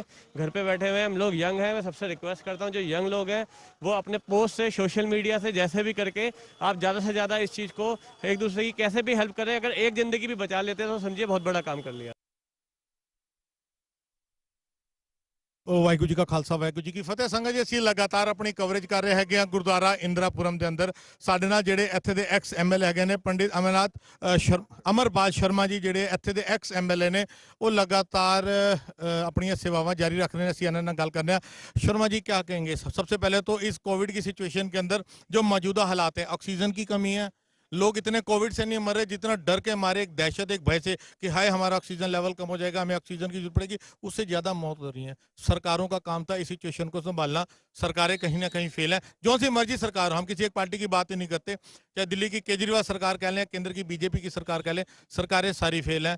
आप लोग धर्म का फर्क नहीं देख रहे, गुरुद्वारा वाले धर्म का फर्क नहीं देख रहे, सेवाएं जारी हैं, एक इंसान ही दूसरे इंसान को बचा रहा है। क्या कहेंगे? देखिए, जहाँ तक आज सरकार का सवाल आपने मेरे सामने कहा है, मैं ये जरूर कहूँगा कि सरकार भारत में तो रही नहीं है। ना स्टेट की सरकारें रही हैं, ना केंद्र की सरकारें रही हैं। सरकार सिर्फ अपना हित देख रही है कि हम किस तरीके से भाषणबाजी करके इसका श्रेय हासिल करें। सरकार, इंसान यहाँ मर रहे हैं, उससे सरकार पर कोई असर नहीं पड़ रहा है। सरकार बहुत बड़ी चीज़ें होती हैं, ऑक्सीजन कोई इतनी बड़ी चीज़ नहीं है। सरकार चाहती है तो रातों रात कुछ भी कर सकती हैं। जहाँ तक यहाँ की बात है, हमारे एरिया में जो इंदिरापुरम गुरुद्वारा है, इस गुरुद्वारे के लिए अगर मैं भगवान का दर्जा इनको दूं तो वो कम नहीं होगा, क्योंकि जब भी आपदाएं आई हैं इस गुरुद्वारे ने अपना पूरा काम किया है। यहाँ के सभी लोगों ने अपना पूरा काम किया है। चाहे यहाँ लॉकडाउन लगा पिछले साल, तब भी इन लोगों ने घर घर खाना पहुँचाया। चाहे किसानों का आंदोलन रहा हो, उसमें भी लोगों को भरपेट भोजन इन्होंने दिया। आज मैं एक बात जरूर कहना चाहूँगा आपके माध्यम से कि ये वो लोग हैं जिनको हमारे देश के लोग खालिस्तानी कहते थे, आतंकवादी कहते थे। आज ये सबके जीवन को बचा रहे हैं। और मैं, मेरी आवाज जो सुन रहे हैं वो कान खोल के सुन लें, वही ये बात कहते थे कि ये सरदार तो खालिस्तानी है, आतंकवादी हैं। तो आज यही उनके काम आए हैं। 84 के अंदर तो चुन चुन के मारा जाता था, आज यही उनके काम आए हैं। मैं सिर्फ इसलिए कह रहा हूं कि ये बहुत सारे संगठन हैं। कहाँ गई आरएसएस? कहाँ गए मंदिरों के बहुत बड़े बड़े पैसे इकट्ठे करने वाले लोग? क्यों नहीं वो चंद पैसा इकट्ठा करके इसमें डाल देते? एक भी अस्पताल नहीं खोला गया, एक भी अस्पताल। इतने दिन के अंदर, 15 दिन के अंदर सरकार सो रही है। अरे शेड बना देती लंबे, कैसे भी करके, कुछ भी करके, एक पाइप बिछवा देती, यहाँ पे कितना काम हो जाता। हाँ, राम मंदिर बनना है, उसके बिना हम जी नहीं सकते हैं, उसके लिए तो पैसा कलेक्ट होगा। मैं जनता से भी कहना चाहूंगा, जनता को भी ये सोचना चाहिए, आज जब तुम्हारे जान की बाजी आई है तो यहाँ कुछ काम नहीं आ रहा है, तुम्हारे कोई काम नहीं आ रहा। ये गुरुद्वारा, ये यहाँ के प्रबंधन कमेटी के लोग जिस तरीके से रात दिन अपनी जान की बाजी लगा के सेवा कर रहे हैं, मैं समझता हूं उनको आगे के लिए आगाह रहना चाहिए कि हम किसी के बहकावे में आके इनके प्रति कोई भी गलत शब्द का यूज ना करें। इन्हें हम भगवान का दर्जा दें। भगवान तो भगवान होते हैं, लेकिन ये आज हमारी जान बचा रहे हैं तो भगवान से कम नहीं है, उन्हीं के अनुसार बचा रहे हैं। ये सारी चीजें यहाँ की जनता को भी सोचना चाहिए कि आज जो इस दुख की घड़ी में आज यहाँ कौन काम आ रहा है। मैं ये बैठे हैं हमारे युवा साथी, हर हर मोदी, घर घर मोदी वालों से कहना चाहता हूं, क्या चाहिए? जाम चाहिए, धर्मरक्षक सरकार चाहिए इनको। ये इनको सोचना पड़ेगा, ये मोदी के बिना जिंदा नहीं रह सकते। आज जिंदा इन लोगों की वजह से।